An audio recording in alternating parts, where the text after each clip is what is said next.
Core hacker വിചാരിച്ചാൽ വേണമെങ്കിൽ ഒരു സെർവറിനെ കത്തിച്ചിട്ട് തീ പിടിച്ചിട്ട് ആ ഒരു റീജിയൻ ചിലപ്പോൾ കത്തിക്കാൻ വരെ പറ്റിയെന്ന് വരും. നമ്മൾ ഒരു ബിസിനസ് റൺ ചെയ്യുന്നുണ്ടെങ്കിൽ മിനിമം സെക്യൂരിറ്റി പ്രാക്ടീസസ് ഇല്ലെങ്കിൽ anybody can destroy our business. ഈ ഡാർക്ക് വെബിൽ നിന്നൊക്കെ ഹെൽത്ത് ഡാറ്റകൾ കിട്ടുക എന്ന് പറഞ്ഞാൽ, ഫോർ എക്സാമ്പിൾ മെഡിക്കൽ 30 to 40 ഏജിലുള്ള ആളുകൾ ഏറ്റവും കൂടുതലായിട്ട് യൂസ് ചെയ്യുന്ന മെഡിസിൻസ് ഒക്കെ ചിലപ്പോൾ ഒരു കൺട്രി ചിലപ്പോൾ കട്ട് ചെയ്ത് തന്നു ഒരു വാറിൻ്റെ ടാക്ടിക്സ് പോലെ. Human beings are the weakest link in cyber security ചെയ്യുന്നതാണ്. ബിയോണ്ട് ദാറ്റ് നമ്മളെ ബാധിക്കുന്ന കാര്യങ്ങൾ എന്ന് പറഞ്ഞാൽ അതിൻ്റെ ഒരു എക്സ്ട്രീം എക്സ്റ്റെൻറ്റ് എന്ന് പറഞ്ഞാൽ നമ്മളെല്ലാവരും ഉപയോഗിക്കുന്ന ജിമെയിൽ ആപ്പ് അല്ലെങ്കിൽ ഫേസ്ബുക്ക് ആപ്പ് അല്ലെങ്കിൽ ഇൻസ്റ്റാഗ്രാം ആപ്പ്, ഇതിൻ്റെയൊക്കെ എക്സ്പ്ലോയിറ്റ്സ് ഡാർക്ക് വെബിൽ അവൈലബിൾ. അസ്വർ, വെൽക്കം ടു ഷോ.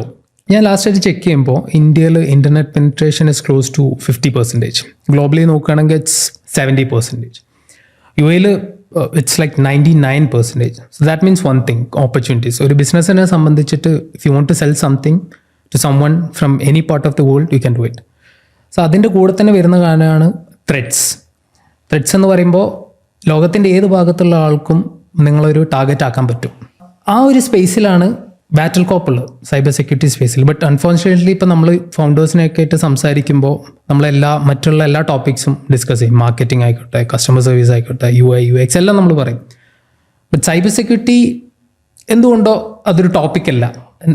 അപ്പോൾ ആ ഡൊമെയിനിൽ നിങ്ങളെങ്ങനെയാണ് എത്തിപ്പെട്ടത്? നിങ്ങളെ ക്ലയൻറ്റ് ലിസ്റ്റ് ഞാൻ നോക്കിയപ്പോൾ there are some big names ഉണ്ട്. സോ അവരെ നിങ്ങൾ എങ്ങനെയാണ് ക്ലോസ് ചെയ്തത്? ആ ഒരു ജേർണി എങ്ങനെയാണെന്നൊന്ന് പറയാൻ പറ്റുമോ? Thank you Sarath.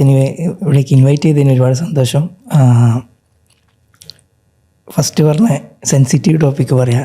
സെക്യൂരിറ്റി കമ്പനികൾ പ്രയോറിറ്റി സൈഡിൽ മേ ബി ലാസ്റ്റത്തെ ഒരു ബ്ലോക്കായിരിക്കും സെക്യൂരിറ്റി.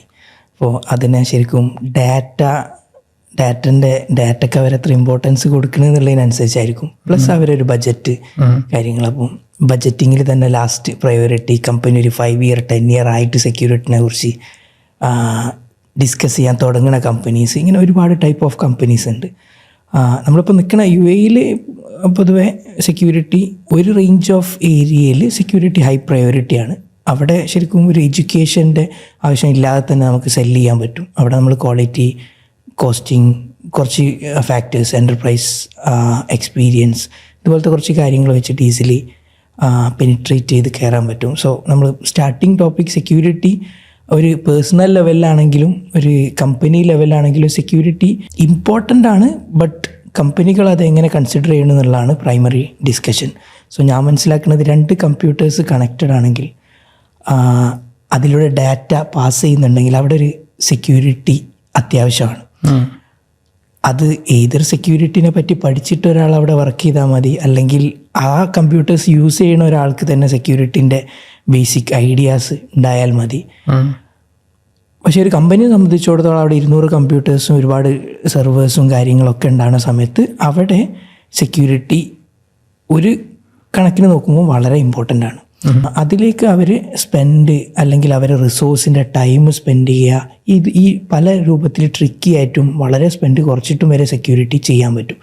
സോ നമ്മൾ സ്റ്റാർട്ട് ചെയ്യുന്നത് കേരളത്തിൽ നിന്ന് കോഴിക്കോട് സൈബർ പാർക്ക് എന്നാണ് കമ്പനീൻ്റെ ഏർലി സ്റ്റേജസ് ഉണ്ടായിരുന്നത്. അതിന് മുമ്പ് കുറച്ച് ബാംഗ്ലൂർ റൺ ചെയ്തിരുന്നു. സ്റ്റിൽ കോഴിക്കോട് നിന്ന് സ്റ്റാർട്ട് ചെയ്തപ്പം കോഴിക്കോട് നമ്മുടെ ഫ്രണ്ട്സിൻ്റെ കമ്പനീസ്, അതുപോലെ നമ്മളുമായിട്ട് അസോസിയേറ്റ് ചെയ്തിട്ടുള്ള കുറേ കമ്പനീസ് വഴിയുള്ള പ്രൊജക്ട്സ്, ഇതൊക്കെ വെച്ചിട്ടാണ് ബാറ്റിൽ കോപ്പിൻ്റെ ഏർലി ജേർണി സ്റ്റാർട്ട് ചെയ്യുന്നത്. സോ കറൻ്റ്ലി നമ്മൾ ചെയ്യുന്നത് UAE noon, Dubai police, ADNOC ഇതുപോലത്തെ ക്ലയൻസ്, അതുപോലെ ഇൻ്റർനാഷണലി കാസിയോ, ടൊയോട്ട ഇതുപോലത്തെ ക്ലയൻസ്. ഇതിലേക്ക് ഇപ്പോൾ റീച്ച് ചെയ്ത് നിൽക്കുന്ന ഒരു സ്റ്റേജ് എന്ന് പറഞ്ഞാൽ ഏർലി സ്റ്റേജിൽ നമുക്ക് എഡ്യൂക്കേറ്റ് ചെയ്തിട്ട് കമ്പനികളെ എഡ്യൂക്കേറ്റ് ചെയ്തിട്ടും, അതുപോലെ ഒരു സെക്യൂരിറ്റി കോൺഷ്യസ് ആയിട്ടുള്ള ഒരു ഫൗണ്ടർ ഉള്ള കമ്പനി, ഇതുപോലത്തെ കമ്പനീസൊക്കെ ആയിരുന്നു നമ്മുടെ ഏർലി സ്റ്റേജ് ടാർഗറ്റ്സ്. ഇപ്പം എൻ്റർപ്രൈസ് സെക്ടറിൽ there is A budget for security. ഇപ്പം ഞങ്ങൾ സെർവ് ചെയ്യുന്ന ക്ലയൻസിൽ. സോ എഡ്യൂക്കേറ്റ് ചെയ്തിട്ട് ഒരു കമ്പനീനെ സെക്യൂരിറ്റിയിലേക്ക് മൂവ് ചെയ്യുന്നത് നമ്മൾ സംബന്ധിച്ചിടത്തോളം ഭയങ്കര ടഫ് ടാസ്ക്കാണ്. കാരണം സെക്യൂരിറ്റി അതൊരു ഇൻവെസ്റ്റ്മെൻറ്റ്, അല്ല എന്താ പറയുക, അതെപ്പോഴും ഒരു എക്സ്പെൻസ് ആയിരിക്കും. റിട്ടേൺ ചിലപ്പോൾ കാണിക്കാൻ പറ്റിയെന്ന് വരില്ല. സോ നിങ്ങളൊരു ക്ലൗഡ് ബേസ്ഡ് സൊല്യൂഷൻ ഇംപ്ലിമെൻറ്റ് ചെയ്ത് കോസ്റ്റ് ഒപ്റ്റിമൈസ് ചെയ്യാൻ പറ്റും. നാളെ പ്രോഫിറ്റിൽ ഒരു ചേഞ്ച് ഉണ്ടാക്കാൻ പറ്റും. സെക്യൂരിറ്റി മേ ബി ഒരു എമൗണ്ട് കുറക്കാനേ പറ്റുള്ളൂ. പക്ഷേ ഫ്യൂച്ചർ വരാൻ പോകുന്നൊരു ബിഗ് ചലഞ്ചിനെ അല്ലെങ്കിൽ കമ്പനി തന്നെ ക്ലോഷറിലേക്ക് പോകുന്ന രൂപത്തിൽ സൈബർ അറ്റാക്സ് കമ്പനികളെ ബാധിക്കാറുണ്ട്. ഇതിലേക്കുള്ള ഇൻവെസ്റ്റ്മെൻ്റ് ആണ് ആക്ച്വലി സെക്യൂരിറ്റി. സോ അതാണ് ഒരു primary how A security company serves on A product zone എന്നുള്ളത് പറയാനുള്ളത്. ഓക്കെ, അപ്പോൾ ഈ സൈബർ പാർക്കിലാണ്, കാലിക്കറ്റ് സൈബർ പാർക്കിലാണ് തുടങ്ങിയത്. ബാംഗ്ലൂരാണ് സ്റ്റാർട്ട് ചെയ്തത്. നമ്മുടെ ഫസ്റ്റ് മേ ബി ഒരു ടീം. എന്തൊക്കെ സർവീസാണ് ഫസ്റ്റ് കൊടുത്ത് തുടങ്ങിയത്? നമ്മൾ പ്രൈമറി ആയിട്ട് ഞാനും എൻ്റെ പാർട്ട്ണർ കാർത്തികും സെക്യൂരിറ്റി ടെസ്റ്റേഴ്സ് ആയിരുന്നു. പെനിട്രേഷൻ ടെസ്റ്റിംഗ് എന്ന് പറഞ്ഞൊരു ഏരിയ നമ്മൾ ചെയ്യുന്ന കാര്യം തന്നെയായിരുന്നു. ഒരാൾ മാർക്കറ്റിങ്ങും ഒരാൾ സെയിൽസിലേക്കും മാറി. നമുക്ക് അറിയണ കാര്യം ആണ് ഫസ്റ്റിൽ നമ്മൾ ചെയ്തത്. So company is completely boot strapped. Security testing അഥവാ കമ്പനികൾക്ക് ഇപ്പോൾ ഒരു കമ്പനിക്ക് ഒരു പ്രൊഡക്റ്റ് ഉണ്ട്, അവർക്ക് അവരുടെ ഒരു ജേണിയിൽ സൈബർ സെക്യൂരിറ്റി പല ഏരിയകളിൽ അത്യാവശ്യമായിട്ട് വരും. സോ അങ്ങനത്തെ ഒരു സ്പേസിലേക്കാണ് വാറ്റൽ കോപ്പിൻ്റെ എൻട്രി. അവിടുന്ന് ഏർലി സ്റ്റേജ് ടു അവരുടെ ഒരു സൈബർ സെക്യൂരിറ്റി ലൈഫ് സൈക്കിളിൻ്റെ പാർട്ടാവുക. ഇതാണ് വാറ്റൽ കോപ്പ് ചെയ്യുന്നത്. അതിൽ സ്പെസിഫിക് ആയിട്ട് ചെയ്യണ ഒരുപാട് ചെറിയ ചെറിയ കാര്യങ്ങളുടെ നമുക്ക് അതിലേക്ക് വരാം. So we support companies in there entire cyber security life cycle. Okay, ഇപ്പോൾ ഒരു കമ്പനീനെ സംബന്ധിച്ചിട്ട് അവർ ഐഡൻറ്റിഫൈ ചെയ്തു സൈബർ സെക്യൂരിറ്റി യെസ് ഒരു പ്രോബ്ലമാണ്, നമുക്ക് അതിനെ ടാക്കിൾ ചെയ്യണം. വേ ഷുഡ് ദേ സ്റ്റാർട്ട്? പ്രൈമറി ആയിട്ട് ഞാൻ പറയാം, ഒരു കമ്പനി ഒരു cyber security road map build ചെയ്യണം ആദ്യം.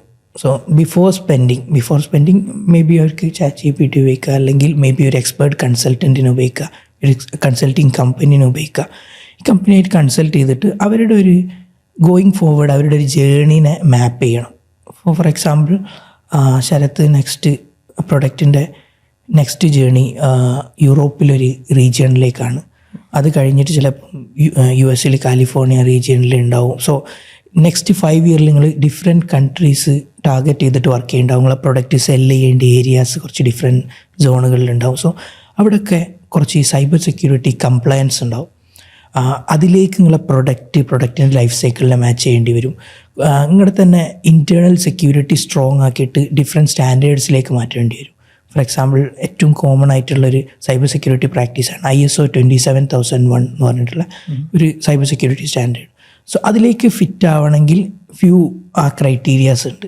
അതിൻ്റെ പാർട്ടായിട്ട് കുറേ കാര്യങ്ങൾ ഇൻറ്റേർണലിയും എക്സ്റ്റേർണലിയും പ്രൊഡക്റ്റിൻ്റെ ഉള്ളിലൊക്കെ ഇംപ്ലിമെൻറ്റ് ചെയ്യേണ്ടി വരും. സോ ഞാൻ പറയാം, ഒരു company cyber security practice start ചെയ്യേണ്ടത് അവരൊരു cyber security road map build ചെയ്തുകൊണ്ടായിരിക്കണം. ആ മാപ്പ് ബിൽഡ് ചെയ്തിട്ട് പിന്നീട് അവർ നെക്സ്റ്റ് 3 ഇയർ അല്ലെ 5 ഇയറിലുള്ള കംപ്ലീറ്റ് അവരുടെ ബജറ്റിന് മാച്ച് ആകുന്ന രൂപത്തിൽ മെല്ലെ മെല്ലെ അവർ ഏറ്റവും അത്യാവശ്യമുള്ള ഫസ്റ്റ് സൈബർ സെക്യൂരിറ്റി സൊല്യൂഷൻ അല്ലെങ്കിൽ പ്രാക്ടീസസ് മെല്ലെ മെല്ലെ ഇംപ്ലിമെൻറ്റ് ചെയ്തിട്ട് പോവുക. പലരും ചെയ്യുന്ന ഒരു റോങ് പ്രാക്ടീസ് ആദ്യം തന്നെ മേ ബി ഒരു സെക്യൂരിറ്റി ടെസ്റ്റിംഗ് ഡയറക്റ്റ്ലി ഒരു പ്രൊഡക്റ്റ് ബിൽഡ് ചെയ്ത് സെക്യൂരിറ്റി ടെസ്റ്റിംഗ് ചെയ്യും, അല്ലെങ്കിൽ എന്താണ് അവർക്ക് ഏറ്റവും ഈസി ആക്സസ് ആയിട്ടുള്ള ഒരു ടൂൾ വെച്ചിട്ടുള്ള ഒരു സെക്യൂരിറ്റി ടെസ്റ്റിംഗ് ചെയ്യും. പക്ഷേ സെക്യൂരിറ്റി എന്ന് പറഞ്ഞാൽ നമ്മൾ പ്രൊഡക്റ്റ് ലൈഫ് സൈക്കിൾ ബിൽഡ് ചെയ്യണ പോലെ തന്നെ ആ ലൈഫ് സൈക്കിളിലേക്ക് അതിൻ്റെ കൂടെ ട്രാവൽ ചെയ്യേണ്ട വേറൊരാളാണ് സെക്യൂരിറ്റി.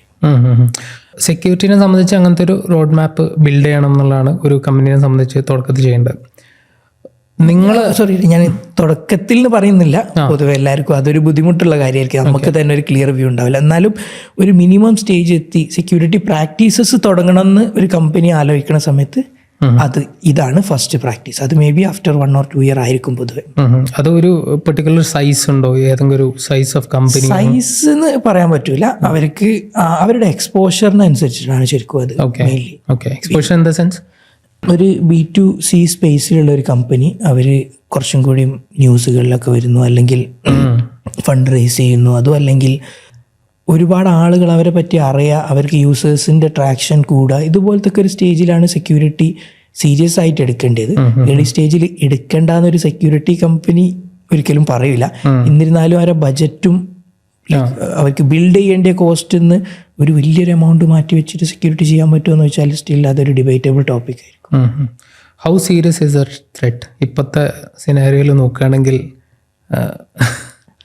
എന്താ പറയുക, ഹൗ സീരിയസ് എന്ന് പറഞ്ഞാൽ ഇപ്പം ഇന്നലെ മെനയാന്നോ അല്ലെ കഴിഞ്ഞ ആഴ്ചയായിട്ട് നമ്മൾ ഇവിടെ ഇരിക്കണ എല്ലാവർക്കും ഏകദേശം എന്തായാലും ദുബായ് പോലീസിൽ നിന്ന് ആണ് ഒരു കോള് കിട്ടിയിട്ടുണ്ടാവും. പിന്നെ നിങ്ങളെ എമിറേറ്റ്സ് ID വാലിഡേഷൻ വേണം, അല്ലെങ്കിൽ എമിറേറ്റ്സ് ENBDൻ്റെ കാർഡ് എക്സ്പയർ ആയി, ഇതുപോലത്തെ കാര്യങ്ങളൊക്കെ.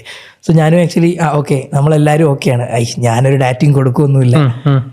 പക്ഷെ അതിൻ്റെ പിക്ചർ ഇപ്പം കുറച്ച് മാറിയിട്ട് ഇപ്പം വന്ന് നിൽക്കണത് എന്താണെന്ന് വെച്ചാൽ, നമുക്ക് എമിറേറ്റ്സ് അല്ലെങ്കിൽ ദുബായ് പോലീസിൽ നിന്നൊരു കോള് കിട്ടുന്നു.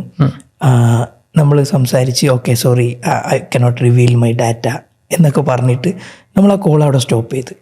നെക്സ്റ്റ് ഒരു കോള് വരികയാണ്, നമ്മുടെ വേറൊരു നമ്പറിൽ നിന്ന് ഒരു കോള് വരികയാണ്. പക്ഷേ ഈ സൈഡിൽ കോളിൽ സംസാരിക്കണത് നിങ്ങൾ തന്നെയാണ്.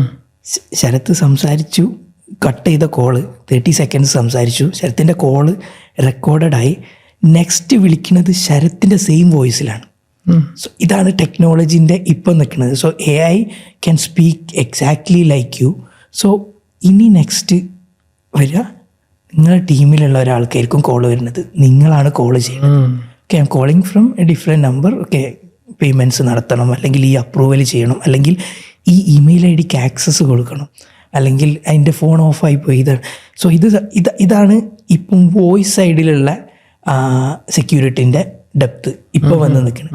സോ ഇത് തിരിച്ച് ബാക്കോട്ട് ആലോചിക്കുകയാണെങ്കിൽ +2 അല്ലെ 10ാം ക്ലാസ് കഴിഞ്ഞാൽ, അല്ലെ മേ ബി അതുമില്ല 6ാം ക്ലാസ് ചെയ്തുകൊണ്ടിരിക്കുന്ന ഒരു കുട്ടി യൂട്യൂബിൽ സെർച്ച് ചെയ്തിട്ട് കുറച്ച് സ്ക്രിപ്റ്റുകൾ നമ്മളെ വെബ്സൈറ്റിൽ ഇഞ്ചെക്റ്റ് ചെയ്തിട്ട് നമ്മളെ വെബ്സൈറ്റ് ഡൗൺ ആക്കുകയാണ്. നമ്മുടെ കമ്പനി ലൈക്ക് നമ്മൾ ഡിജിറ്റൽ കമ്പനീസ് റൺ ചെയ്യുന്ന ആളുകൾക്ക് ഫ്രണ്ട് എൻഡ് ഓഫീസിൽ ഒരാളിരിക്കുക എന്ന് പറഞ്ഞാൽ നമ്മളെ ചാറ്റ് ബോട്ടാണ് ആക്ച്വലി അത്. അതുപോലെ നമ്മളെ ഓഫീസിലേക്ക് ഒരാൾ വന്നിട്ട് ദിസ് വെരി നൈസ്, എനിക്ക് സ്റ്റുഡിയോയിലേക്ക് കയറി വന്നപ്പോൾ ഭയങ്കര ഒരു എനർജി കിട്ടി, ഭയങ്കര ലൈറ്റിങ് നല്ല ബ്യൂട്ടിഫുൾ ആയിട്ട് അവിടെ അറേഞ്ച് ചെയ്തിട്ടുണ്ട്. സോ ആ ബ്യൂട്ടി നമ്മളെ ഡിജിറ്റൽ കമ്പനീൻ്റെ വെബ്സൈറ്റിലേക്ക് കയറുമ്പോഴാണ് കിട്ടുക. ആ വെബ്സൈറ്റ് ഡൗൺ ആവുക എന്ന് പറഞ്ഞാൽ നമുക്ക് ഈ ഓഫീസിലേക്ക് എൻ്റർ ചെയ്യാൻ പറ്റില്ല, അഥവാ നമ്മുടെ ബിസിനസ് ഷട്ട് ഡൗൺ ആണ്. ഇതാണ് ഇത് 6ാം ക്ലാസ്സിലുള്ള യൂട്യൂബിൽ നോക്കാൻ പറ്റിയ ഒരു കുട്ടിക്ക് വരെ ചെയ്യാൻ പറ്റും. സോ അവിടെയാണ് സെക്യൂരിറ്റി കറൻ്റ്ലി പ്ലേസ് ചെയ്യേണ്ടത്. നമ്മൾ ഒരു ബിസിനസ് റൺ ചെയ്യുന്നുണ്ടെങ്കിൽ മിനിമം സെക്യൂരിറ്റി പ്രാക്ടീസസ് ഇല്ലെങ്കിൽ anybody can destroy our business, അല്ലെങ്കിൽ സ്റ്റോപ്പ് ചെയ്യാൻ പറ്റും നമ്മുടെ ബിസിനസ്. സോ അതാണ് ഡിജിറ്റൽ കമ്പനീസ് അല്ലെങ്കിൽ ഡിജിറ്റൽ വേൾഡിൽ സെക്യൂരിറ്റിൻ്റെ ഇമ്പോർട്ടൻസ്. റൈറ്റ്. അപ്പോൾ ഈ ഓൾമോസ്റ്റ് ഇതെല്ലാം ഡാറ്റയായിട്ട് ബന്ധപ്പെട്ടിട്ടാണല്ലോ കിടക്കുന്നത്. ഇപ്പോൾ നമ്മൾ കേട്ടിട്ടുള്ള ഒരു സംഗതിയാണ് ഈ ഡാർക്ക് വെബ്. ഡാർക്ക് വെബ് എന്ന് പറയുമ്പോൾ നമ്മൾ സർഫേസ് വെബ് ഉണ്ട്, നമ്മളെല്ലാവരും യൂഷ്വലി യൂസ് ചെയ്യുന്നത്. പിന്നെ ഡീപ്പ് വെബ് എന്നാണ് അതിന് പറയുന്നത്. അതിലുള്ള ഇല്ലീഗലായിട്ടുള്ള ആക്ടിവിറ്റീസ് നടക്കുന്ന ഒരു സ്പേസിനാണ് ഡാർക്ക് വെബ് എന്ന് വിളിക്കുന്നത്. സോ ഞാൻ മനസ്സിലാക്കിയെടുത്തോളം ഡാർക്ക് വെബിൽ നിങ്ങൾക്ക് ക്രെഡിറ്റ് കാർഡ് ക്രെഡൻഷ്യൽസ്, ഇപ്പോൾ ഈവൻ നെറ്റ്ഫ്ലിക്സിൻ്റെ ലോഗിൻ ക്രെഡൻഷ്യൽസ്, ഇതുപോലത്തെ സംഗതികൾ വിൽപ്പനയ്ക്ക് വെച്ചുള്ള മാർക്കറ്റ് പ്ലേസസ് ഉണ്ടെന്നാണ് പറയുന്നത്.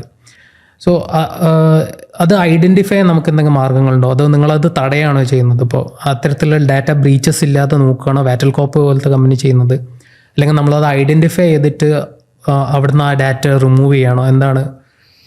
ഡാർക്ക് വെബ് ഒരു എൻ്റയർലി നമുക്ക് സെപ്പറേറ്റ് ഒരു പോഡ്കാസ്റ്റ് ചെയ്യാം, ഡെപ്ത് ഉള്ള ടോപ്പിക് ആയിരിക്കും. ഷോർട്ടാക്കി പറയാൻ നമ്മൾ ആക്ച്വലി ആ സ്പേസിൽ ഒരുപാട് കാര്യങ്ങളൊന്നും ചെയ്യുന്നില്ല. ഡാർക്ക് വെബ് മോണിറ്ററിങ്, ഡാർക്ക് വെബിൽ നമ്മുടെ കമ്പനിയുടെ ഡാറ്റ കാര്യങ്ങളൊക്കെ ചെയ്യുന്ന ഒരുപാട് കമ്പനീസ് ഉണ്ട്, ഇൻക്ലൂഡിങ് ഒരു Indian Malayali company, Malayali founder ആയിട്ടുള്ള ഒരു കമ്പനി ഉണ്ട്, ക്ലൗഡ്സെക് എന്ന് പറഞ്ഞിട്ട്. അവർ ഡാർക്ക് വെബിൽ ഡീപ്ലി അനലൈസ്ഡ് ആണ്. സോ ഒരുപാട് കമ്പനീസ് ഉണ്ട്, ഒരുപാട് കമ്പനി, ഐസോലോജിക്, ഒരുപാട് കമ്പനീസ് ഡാർക്ക് വെബ് കോൺസെൻട്രേറ്റ് ചെയ്ത് വർക്ക് ചെയ്യുന്ന സെക്യൂരിറ്റി കമ്പനീസ് ഉണ്ട്. So beyond that dark web എന്ന് പറഞ്ഞാൽ ബാഡ് തിങ്സ് മാത്രം ചെയ്യാൻ പറ്റിയ, അല്ലെങ്കിൽ ഡേഞ്ചറസ് തിങ്സ് മാത്രം ചെയ്യാൻ പറ്റിയ ഒരു ഏരിയ അല്ല. ബേസിക്കലി അതിൻ്റെ ഒരു സ്ട്രക്ചറിൻ്റെ ഒരു ഡിഫറൻസ് മാത്രമാണ് ഡാർക്ക് വെബ് എന്ന് പറഞ്ഞാൽ. അത് നോർമൽ നമ്മൾ www എന്നുള്ള ആ ഒരു വേൾഡ് വൈഡ് വെബ് എന്നുള്ള കൺസെപ്റ്റിൽ അതിൽ തന്നെ ഡാർക്ക് വെബ് എന്ന് പറഞ്ഞാൽ ഒനിയൻ റൗട്ടിങ്, ഒരു ഡിഫറെൻറ്റ് ടൈപ്പ് ഓഫ് റൗട്ടിങ് ഉപയോഗിച്ചിട്ട് റൺ ചെയ്യുന്ന ഒരു കൺസെപ്റ്റാണ് ആക്ച്വലി. അത് എന്ന് പറഞ്ഞാൽ നമുക്കൊരു നോർമൽ ബ്രൗസർ ഉപയോഗിച്ചിട്ട് ചെയ്യാൻ പറ്റില്ല, അതിന് onion browsers, onion Tor browsers വേണം, അത്രയേ ഉള്ളൂ അതിൻ്റെ ഒരു ഡിഫറൻസ്. ഡാറ്റൻ്റെ സ്ട്രക്ചർ പറഞ്ഞാൽ പണ്ടേ പറയുന്ന ഒരു സ്റ്റോറി, ഇൻ്റർനെറ്റിൽ നമ്മൾ ഉള്ള ഡാറ്റൻ്റെ 7x ഡാറ്റ ഡാർക്ക് വെബിലുണ്ട്, ഡീപ്പ് വെബിലുണ്ട് എന്നുള്ളതാണ്. അത് ചില ഏരിയകൾ കൂടുതലും എന്താ പറയുക മിലിറ്ററി, അതുപോലെ എന്താ പറയുക നമ്മൾ യൂസ് ചെയ്യാത്ത നോർമൽ യൂസർ ഇല്ലാത്ത ടൈപ്പ് ഓഫ് കൺട്രീസ് തമ്മിലുള്ള കാര്യങ്ങൾ, അങ്ങനത്തെ ഒരുപാട് സാധനങ്ങൾ അതിലൂടെ കമ്മ്യൂണിക്കേറ്റഡ് ആകുന്നുണ്ട്, ഡാറ്റാസ് അതിലുണ്ട്. ബിയോണ്ട് ദാറ്റ് നമ്മളെ ബാധിക്കുന്ന കാര്യങ്ങൾ എന്ന് പറഞ്ഞാൽ അതിൻ്റെ ഒരു എക്സ്ട്രീം എക്സ്റ്റെൻറ്റ് എന്ന് പറഞ്ഞാൽ നമ്മളെല്ലാവരും ഉപയോഗിക്കുന്ന ജിമെയിൽ ആപ്പ് അല്ലെങ്കിൽ ഫേസ്ബുക്ക് ആപ്പ് അല്ലെങ്കിൽ ഇൻസ്റ്റാഗ്രാം ആപ്പ്, ഇതിൻ്റെയൊക്കെ എക്സ്പ്ലോയിറ്റ്സ് ഡാർക്ക് വെബിൽ അവൈലബിൾ ആണ്. അതാണ് അതിൻ്റെ ഒരു ഡേഞ്ചർ സോൺ. മീൻസ് എക്സ്പ്ലോയിറ്റ്സ് എന്ന് പറയുമ്പം എനിക്കിപ്പം ഇവിടെയുള്ള ഒരാളെ മൊബൈലിലേക്ക് ആക്സസ് ചെയ്യണമെങ്കിൽ എനിക്ക് വേണ്ട പ്രൈമറി 2 കാര്യങ്ങൾ, ഒന്ന് basic security knowledge that anybody can get in from YouTube. Next വേണ്ടത് ഒരു വൾണറബിലിറ്റിയാണ്. ഓക്കെ, ആ വൾണറബിലിറ്റി നമുക്ക് ശരിക്കും ഡാർക്ക് വെബിൽ നിന്ന് പർച്ചേസ് ചെയ്യാൻ പറ്റും. കാരണം ഹാക്കേഴ്സിന് ഏതൊരു ഇത് കമ്പനിയിലേക്ക് റിപ്പോർട്ട് ചെയ്യാം, അതല്ലെങ്കിൽ ഡാർക്ക് വെബിൽ സെല് ചെയ്യാൻ പറ്റും.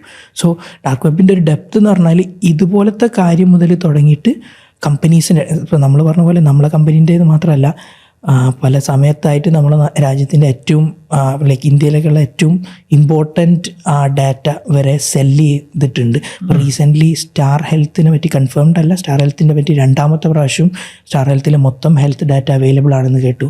അതുപോലെ തുടങ്ങിയിട്ട് ഒരുപാട് ഡാറ്റാസ് ഡാർക്ക് വെബിൽ, ഒരുപാട് വെബ്സൈറ്റ്സ് ഉണ്ട്. ഒന്നുമില്ല, നമുക്ക് ചിലപ്പോൾ സെർച്ചിനൊക്കെ അത്ര പ്രോപ്പറായിട്ടുള്ള വേസ് ഡാർക്ക് വെബിൽ ഉണ്ടാവില്ല, പക്ഷേ വെബ്സൈറ്റ്സ് ഒരുപാടുണ്ട്, പല ഡാറ്റ ഉണ്ട്. പിന്നെ ഇവിടെ ലീഗലായിട്ടുള്ള പല സ്ഥലത്തും ഇല്ലീഗലായിട്ടുള്ള ഒരുപാട് ഡാറ്റകൾ പർച്ചേസ് ചെയ്യാൻ പറ്റും, പല കോമ്പിനേഷൻ ഓഫ് തിങ്സ് ബിൽഡ് ചെയ്യാൻ ഉള്ള ഡാറ്റാസ്, അതുപോലെ ഒരുപാട് കാര്യങ്ങൾ ഡാർക്ക് വെബിലുണ്ട്. സോ ഡാർക്ക് വെബ് എന്ന് പറഞ്ഞാൽ അതിൻ്റെ ആക്സസും അതുപോലെ സ്റ്റോറേജും അതിൻ്റെ മെക്കാനിസം ഡിഫറെൻ്റ് ആണെന്നുള്ളൂ. It's something on the web itself. Health data സൈഡിൽ ഇപ്പോൾ നമ്മൾ ഒരുപാട് ഏറ്റവും സെൻസിറ്റീവ് ആയിട്ട് ഉള്ള ഡാറ്റകളിൽ പെട്ടതാണ് ഒന്ന് ഹെൽത്ത് ഡാറ്റ.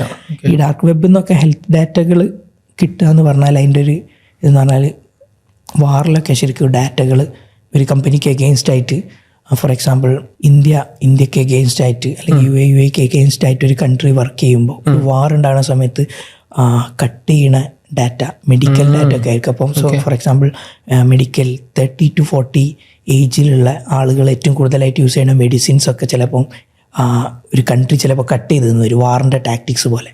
സോ ഇതുപോലത്തെ കാര്യങ്ങളൊക്കെയാണ് ഹാക്കുകളിലൂടെ, ആ ഹാക്കിൽ ഹെൽത്ത് ഡാറ്റ വെബിൽ അവൈലബിൾ ആവും.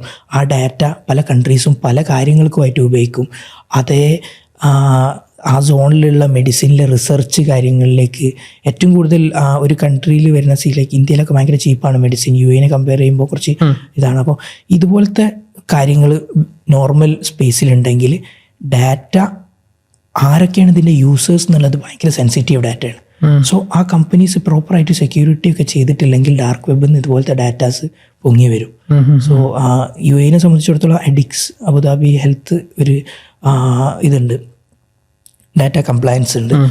Connected data, Emirates ID data, അതുപോലെ ഹെൽത്ത് ഡാറ്റ ഒക്കെ കണക്റ്റഡ് ആകുമ്പോൾ അവിടെ ഒരു കംപ്ലയൻസ് ആവശ്യമുണ്ട്. പക്ഷെ അതൊന്നും പ്രോപ്പറായിട്ട് ഫോളോ ചെയ്യാതെ ഇവിടെ ഒരുപാട് കമ്പനീസ് റൺ ചെയ്യുന്നുണ്ട്. സോ ഹെൽത്ത് സ്റ്റാൻഡേർഡ്സിനെ ഒക്കെ മെയിൻറ്റെയിൻ ചെയ്യുക. ഹെൽത്ത് ഞാൻ അത്ര ഇമ്പോർട്ടൻ്റ് പറയണം, അതിൻ്റെ ഒരു ഡെപ്ത് ആളുകൾ കാണുന്നതിനൊക്കെ എത്രയോ ഹ്യൂജ് ആണ്. നമ്മൾ വിചാരിക്കുന്നതിലും കൂടുതലാണ് അതിൻ്റെ ഇമ്പാക്റ്റ്. Yes, right. ഓക്കെ, നമ്മളിതിനു മുമ്പ് മീറ്റ് ചെയ്തപ്പോൾ സംസാരിച്ചപ്പോൾ ഇതുപോലത്തെ ഒരു സിമിലർ കേസാണെന്ന് തോന്നുന്നു. കോസ്റ്റാറിക്കയിൽ അങ്ങനെ ഒരു അറ്റാക്ക് ഉണ്ട് ആ ഗവൺമെൻറ്റിൽ. അപ്പോൾ അതിൽ വാറ്റൽ കോപ്പ് ഒരു തരത്തിൽ ഒരു സ്റ്റേജ് വരെ വാറ്റൽ കോപ്പിനുമായിട്ട് ടോക്സ് നടന്നിട്ടുണ്ട് എന്നും പറഞ്ഞിരുന്നു. അതെന്താണ് ആ ഒരു? ഓക്കെ, കോസ്റ്റാറിക്കയിൽ ക്വാണ്ടി എന്ന് പറഞ്ഞിട്ടൊരു ഗ്രൂപ്പ് അവിടുത്തെ ഹെൽത്ത് സെക്ടറിലേക്ക് ഒരു റാൻസംവെയർ ആണ് ക്വാണ്ടി എന്ന് പറഞ്ഞാൽ. അത് ജസ്റ്റ് ഫോർ വ്യൂവേഴ്സ്, റാൻസംവെയർ എന്ന് പറയുമ്പോൾ ജസ്റ്റ് ഒരു ലൈമൻ ടേംസിൽ പറയുന്നത്, ഓക്കെ, നമ്മൾ തട്ടിക്കൊണ്ടുപോയിട്ട് പൈസ ചോദിക്കണ പോലെ തന്നെ നമ്മുടെ സോഫ്റ്റ്വെയർ അല്ലെങ്കിൽ നമ്മളെ ഡാറ്റ എടുത്തിട്ട് പൈസ ചോദിക്കുക, അതാണ് ransomware. Okay, ransom for software, actually ransom as a software. So ransomware ആ അറ്റാക്കും കാര്യങ്ങളൊക്കെ നടന്നു. പക്ഷേ അതിൻ്റെ ബാക്കിൽ ഒരു നേരത്തെ പറഞ്ഞ പോലെ തന്നെ ഒരു സെക്യൂരിറ്റി വൾണറബിലിറ്റി വേണം, അല്ലെങ്കിൽ എന്തെങ്കിലും ഒരു ഇഷ്യൂവിനെ എക്സ്പ്ലോയിറ്റ് ചെയ്തിട്ടായിരിക്കും ആ റാൻസംവെയർ ആ സിസ്റ്റത്തിലേക്ക് കയറിയിട്ടുണ്ടാകും. ഓക്കെ, സോ കോസ്റ്റാറിക്കയിൽ ഒരു സൈബർ അറ്റാക്ക് നടന്നു. ഈ സമയത്ത് നമ്മൾ ആക്ച്വലി വാറ്റൽ കോപ്പിന് നമുക്ക് അവിടെ ഒരു അസോസിയേറ്റ് പാർട്ട്ണർ ഉണ്ടായിരുന്നു. ആ പാർട്ട്ണർ വഴി നമ്മൾ കണക്ട് ചെയ്തു. നമുക്ക് ഒരു പരിധി വരെ പോകാൻ പറ്റി. നമ്മളൊരു 6 month വരെയൊക്കെ ഡിസ്കഷൻസും കാര്യങ്ങളൊക്കെ ഉണ്ടായിരുന്നു. നമുക്ക് അവിടുത്തെ മിനിസ്ട്രിയിലൊക്കെ ലൈക്ക് നമുക്ക് റെഗുലർ മീറ്റിംഗ് ആയി. നമ്മളൊരു സൈബർ സെക്യൂരിറ്റി റോഡ് മാപ്പ് കൺട്രിക്ക് വേണ്ടിയിട്ട് ബിൽഡ് ചെയ്തു. അതിൻ്റെ ഏർലി സ്റ്റെപ്പുകളും ഏർലി അസസ്മെൻറ്റ്സും കാര്യങ്ങളൊക്കെ കഴിഞ്ഞു. പിന്നെ സ്ലോലി നമുക്ക് അവിടെ നമുക്കുണ്ടായിരുന്നത് അവിടെ മിനിസ്ട്രിയിൽ IT സെക്രട്ടറി ആയിരുന്നു നമുക്കായിട്ട് ഏറ്റവും കണക്റ്റഡ്. IT സെക്രട്ടറി പൗല എന്ന് പറഞ്ഞിട്ടുള്ള ആളായിരുന്നു. അവർ അവിടുന്ന് ലീവ് ചെയ്തു. ആക്ച്വലി അവർ കുറച്ച് പൊളിറ്റിക്കൽ ഇഷ്യൂ ഉണ്ടായിട്ട് ലീവ് ചെയ്തു. അതുകൊണ്ട് തന്നെ അവർ ബാക്ക് ചെയ്തിരുന്ന എല്ലാ സംവിധാനങ്ങളും ആക്ച്വലി കുറേ ബ്ലോക്കായി. പിന്നീട് സിസ്കോവും മൈക്രോസോഫ്റ്റുമാണ് കൂടുതലായിട്ട് അവിടെ കാര്യങ്ങൾ ചെയ്തത്. സോ നമ്മൾ അവരുമായിട്ട് കമ്പയർ ചെയ്യുന്നതല്ല, നമ്മൾ we are a very small startup. പക്ഷെ നമുക്ക് അങ്ങനെ ഒരു ഓപ്പർച്യൂണിറ്റി കിട്ടി, നമുക്ക് അവരായിട്ടൊക്കെ സംസാരിക്കാൻ പറ്റി, ഒരു പോളിസി അവരെ മുന്നിലേക്ക് വെക്കാൻ പറ്റി. മേ ബി അത് മുന്നോട്ട് പോയിരുന്നെങ്കിൽ വാറ്റൽകോപ്പിൻ്റെ ഒരു ഗെയിം ചേഞ്ചർ മൂവ്മെൻ്റ് ആവുമായിരുന്നു. Still we are very connected with the team there. So probably നമുക്ക് ഗവൺമെൻറ് സെക്ടറിൽ അല്ലെങ്കിലും വേറെ സെമി ഗവൺമെൻറ് സെക്ടേഴ്സിൽ നമ്മൾ ഒരുപാട് കാര്യങ്ങൾ അവിടെ ചെയ്തുകൊണ്ട്. ഓക്കെ, അത് സെയിം ഈ ഡാറ്റ ബ്രീച്ച് ആണോ ഉണ്ടായത്? അതൊരു ഡാറ്റ ബ്രീച്ച് ആയിരുന്നു ആക്ച്വലി. ഒരു ഡാറ്റ ബ്രീച്ച് എന്ന് പറയാൻ പറ്റില്ല, ഒരു അറ്റാക്ക്. ലൈക്ക് അവരുടെ ഡാറ്റ എല്ലാം എൻക്രിപ്റ്റഡ് ആയി, ലൈക്ക് സിസ്റ്റംസ് വർക്ക് ചെയ്യാൻ പറ്റാത്ത അവസ്ഥയായി. ഓക്കെ, അപ്പോൾ ഇതുപോലത്തെ ക്ലയൻസിലേക്ക് നിങ്ങൾ എങ്ങനെയാണ് എത്തിപ്പെടുന്നത്? ഇപ്പോൾ കോസ്റ്റാറിക്ക ഗവൺമെൻറ്റായിട്ട് അവിടെ ഒരു അസോസിയേറ്റ് ഉണ്ടായിരുന്നു എന്ന് പറഞ്ഞു. ഇപ്പോൾ കുറച്ച് നേരത്തെ പറഞ്ഞാൽ നിങ്ങൾ ക്ലയൻസ് ലിസ്റ്റ് പറയുകയാണെങ്കിൽ എഡ്നോക്ക്, ടൊയോട്ട, കാസിയോ അല്ലേ, അതേപോലത്തെ കുറേ ക്ലയൻസിൻ്റെ കാര്യങ്ങൾ. ഇത്തരം വലിയ അക്കൗണ്ട്സിലേക്ക് എങ്ങനെയാണ് വാറ്റൽകോപ്പ് കേരളത്തിൽ നിന്ന് വന്ന് സൈബർ സ്പേസിൽ ഇത്ര അധികം വേവ്സ് ഉണ്ടാക്കുന്നത് എങ്ങനെയാണ്? നമ്മൾ സ്റ്റാർട്ട് ചെയ്തിട്ടുള്ളത് ശരിക്കും ഏർലി ക്ലയൻസ് എല്ലാം അല്ലെ, നല്ലൊരു പെർസെൻറ്റേജ് ക്ലയൻസ് നമ്മൾ മുമ്പ് വർക്ക് ചെയ്തിട്ടുള്ള കമ്പനീസ്, അതുപോലെ നമ്മളെ മെൻറ്റേഴ്സ്, അവരുടെയൊക്കെ റെഫറൻസിലൂടെ വരുന്നതാണ്. അപ്പോൾ നമ്മളൊരു സുഖം എന്താണെന്ന് വെച്ചാൽ ആ സ്പേസിൽ ഒരുപാട് കമ്പനീസ് ഒന്നും ഉണ്ടാവില്ല. ഒരുപാട് കമ്പനീസ് ഇല്ലാത്ത ചിലപ്പോൾ സർവൈവ് ചെയ്യാൻ ബുദ്ധിമുട്ടുള്ളതുകൊണ്ടായിരിക്കും നമ്മളും അത്യാവശ്യം സ്ട്രഗിൾ ചെയ്തിട്ട് തന്നെയാണ്. കാരണം ബാക്കി സോഫ്റ്റ്വെയർ കമ്പനീസ് ഒന്നും പോലെയല്ല. Security may be 10 or 5% companies ചിലപ്പോൾ ചെയ്തിട്ട് തന്നെ ഉണ്ടാവുള്ളൂ, ചെയ്ത് പോവുള്ളൂ. സോ അതാണ് നമ്മുടെ ഒരു ഏരിയ. പക്ഷെ ആ ഏരിയ നമ്മൾ സ്ട്രോങ്ലി ടാപ്പ് ചെയ്യാൻ വേണ്ടിയിട്ടുള്ള എല്ലാ മെഷേഴ്സും എടുത്തു. എന്ന് പറഞ്ഞാൽ പ്രൈമറി ഏർലി സ്റ്റേജ് ക്ലയൻസ് എല്ലാം നമ്മുടെ മെൻറ്റേഴ്സിൻ്റെയും അതുപോലെ നമ്മളെ മുമ്പ് വർക്ക് ചെയ്ത കൊളീഗ്സ്, അവരുടെ റെഫറൻസ്, ഇതുപോലെയാണ് നമുക്ക് ഏർലി സ്റ്റേജ് ക്ലയൻസ് എല്ലാം വന്നത്. അതിൽ ചെറുതും വലുതുമായിട്ടുള്ള ക്ലയൻസ് ഉണ്ട്.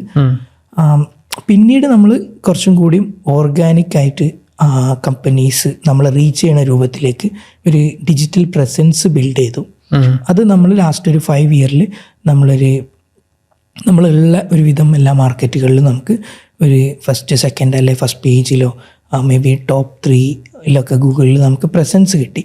അത് നമ്മളൊരു ചെറിയ ടൈപ്പ് ഓഫ് ലൈക്ക് ഒന്ന് പറഞ്ഞാൽ കുറച്ച് കമ്പയർ ചെയ്തിട്ട് വിൻ ചെയ്യാൻ പറ്റിയ രൂപത്തിലുള്ള ക്ലയൻസ് ഉണ്ടാവുമല്ലോ. സോ അവർ 5 കോട്ടുകൾ എടുക്കും, അതിൽ best quality, best offerings, best costing, ഇതുപോലത്തെ ഒരുപാട് കാര്യങ്ങൾ കമ്പയർ ചെയ്തിട്ട് എടുക്കാൻ ചൂസ് ചെയ്യുന്ന കുറച്ച് ക്ലയൻസ്. ആ ഒരു ക്ലയൻസിനെ നമുക്ക് ടാപ്പ് ചെയ്യാൻ ഏർലി സ്റ്റേജിൽ അല്ലെങ്കിൽ ഇപ്പോഴത്തെ ഒരു സ്റ്റേജിൽ പറ്റി. അതാണ് നമുക്ക് ഇൻബൗണ്ട് ആയിട്ട് വരുന്ന ട്രാക്ഷൻ്റെ ഒരു കാര്യം. രണ്ടാമത്തത് നമ്മുടെ ഒരു ഔട്ട് ബൗണ്ട് സെയിൽസ് സ്ട്രാറ്റജീസ് ആണ്. ഓക്കെ, നമ്മൾ ആളുകളെ പരിചയപ്പെട്ട് നമ്മൾ കോഫി കുടിച്ച പോലെ തന്നെ നമ്മൾ കോഫി കണ്ടിന്യൂസ് ആയിട്ട് 5 വർഷമായിട്ട് കുടിച്ചുകൊണ്ടിരിക്കുന്നു. അത് എപ്പോഴെങ്കിലും എവിടെയെങ്കിലും വെച്ചിട്ട് ബിസിനസ് ആയിട്ട് മാറും. അതാണ് ആക്ച്വലി നമ്മുടെ സ്ട്രോങ് ക്ലയൻസ് അല്ലെ, ബിൽഡിംഗ് റിലേഷൻഷിപ്സ്. റൈറ്റ്. അത് ആണ് ഈ ഒരു മാർക്കറ്റിൽ നമ്മൾ മനസ്സിലാക്കിയത്. അതാണ് ഈ മാർക്കറ്റിൽ വർക്ക് ചെയ്യുക. സോ അതിൽ സ്റ്റാർട്ടിങ്ങിൽ ചിലപ്പോൾ കുറച്ച് സ്റ്റിൽ കോസ്റ്റിംഗ് വാർ, അല്ലെങ്കിൽ ചിലപ്പോൾ നമ്മൾ കുറച്ചധികം ഓഫറിങ്സ് കൊടുക്കേണ്ടി വരും, അങ്ങനത്തെ കാര്യങ്ങളൊക്കെ ഉണ്ടാകും. പക്ഷേ സ്റ്റിൽ ഒരു പ്രാവശ്യം നമ്മൾ മനസ്സിലാക്കിയാൽ, ഫോർ എക്സാമ്പിൾ ഇപ്പോൾ ദുബായ് പോലീസ് നമുക്കൊരു കണക്ഷൻ, ദുബായ് പോലീസിൽ നമ്മൾ ഒരു പ്രൊജക്റ്റ് ചെയ്തു, ഇപ്പം 3 പ്രൊജക്റ്റ് ഇയർലി ബേസിലേക്ക് മാറി. സോ അത് ഡെഫിനറ്റ്ലി നമ്മളെ ക്വാളിറ്റി, അതുപോലെ നമ്മളെ ഓഫറിങ്സ്, നമ്മളെ ടീമിൻ്റെ ഹൗ ദേ പ്രസൻറ്റ് എന്ന് പറഞ്ഞാൽ ഫൈൻഡിങ്സ് ചിലപ്പം കുറേയൊക്കെ കമ്പനീസിന് ചെയ്യാൻ പറ്റും. നമ്മൾ പ്രസൻറ്റ് ചെയ്യുന്ന രീതിയിലാണ് ആക്ച്വലി നമുക്ക് കൂടുതലായിട്ട് റെക്കറിങ് ക്ലയൻസിനെ ബിൽഡ് ചെയ്തത്. മേ ബി ഒരു 80-90% ക്ലയൻസും നമ്മളുടെ റെക്കറിങ് ആണ്. ഒരുപാട് ബിഗ് ലിസ്റ്റ് ഉണ്ടെന്നൊന്നും ഞാൻ പറയുന്നില്ല, പക്ഷെ ഉള്ള എല്ലാ ക്ലയൻസും നമ്മൾ റെക്കറിങ് ആയിട്ട് മാറ്റിയിട്ടുണ്ട്. ഓക്കെ, വാറ്റൽകോപ്പിൻ്റെ ഒരു ഗ്രോത്തിനെ പറ്റി പറയാന്ന് വെച്ചാൽ എന്ത് സ്പീഡിലാണ് കമ്പനി ഗ്രോ ചെയ്യുന്നത്? നമ്മൾ ആക്ച്വലി 2x സ്പീഡ് എന്ന് പറയാം. നമ്മളെ ബില്ലിംഗ് റവന്യൂ സൈഡാണെങ്കിലും പിന്നെ നമ്മൾ സ്റ്റാർട്ട് ചെയ്ത മുതൽ എല്ലാ ഇയറും നമുക്ക് അവർ 2x ക്ലോസ് ചെയ്യാൻ പറ്റിയിട്ടുണ്ട് എല്ലാ ഇയറും. ഇനി നമ്മൾ അതൊന്നും കൂടി സ്പീഡാക്കാനുള്ള ഒരു അഗ്രസീവ് മൂവ്മെൻറ്റിലാണ്. Like we need to expand geographically and ആ ഒരു സൈഡിലേക്ക് മേ ബി ചിലപ്പോൾ നമുക്ക് ഈ സ്പീഡ് മതിയാവില്ല, കൂടെ കുറച്ച് ഫണ്ടിങ് പോലത്തെ കാര്യങ്ങൾ ഒരുപാട് ഇതിലേക്ക് കംപ്ലീറ്റ്ലി ബൂട്ട്സ്ട്രാപ്ഡ് ആണ്.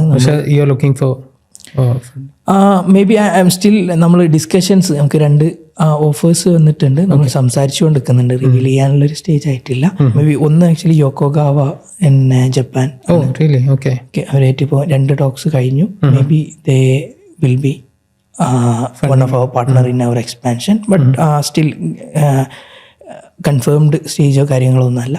വേറൊരു കമ്പനിയും കൂടി ഉണ്ട് നമ്മൾ സംസാരിച്ചുകൊണ്ടിരിക്കുന്നത്. ഓക്കെ. സ്റ്റിൽ നമുക്ക് ഇങ്ങോട്ടേക്ക് വന്നതാണ്, നമ്മളായിട്ട് സെക്യൂരിറ്റി ഒരു ഇൻവെസ്റ്റ്മെന്റ് എടുക്കുന്ന രൂപത്തിലേക്ക് നമ്മൾ സ്റ്റിൽ പ്രിപ്പയർഡ് അല്ല. അതിന് വേണ്ടിയിട്ട് ഒരുപാട് കാര്യങ്ങൾ ചെയ്യണമല്ലോ. സോ പക്ഷെ നമ്മൾ ഡിസൈഡ് ചെയ്ത ഒരു കാര്യം, ഞങ്ങൾക്ക് ഇനി expansion it should be very fast.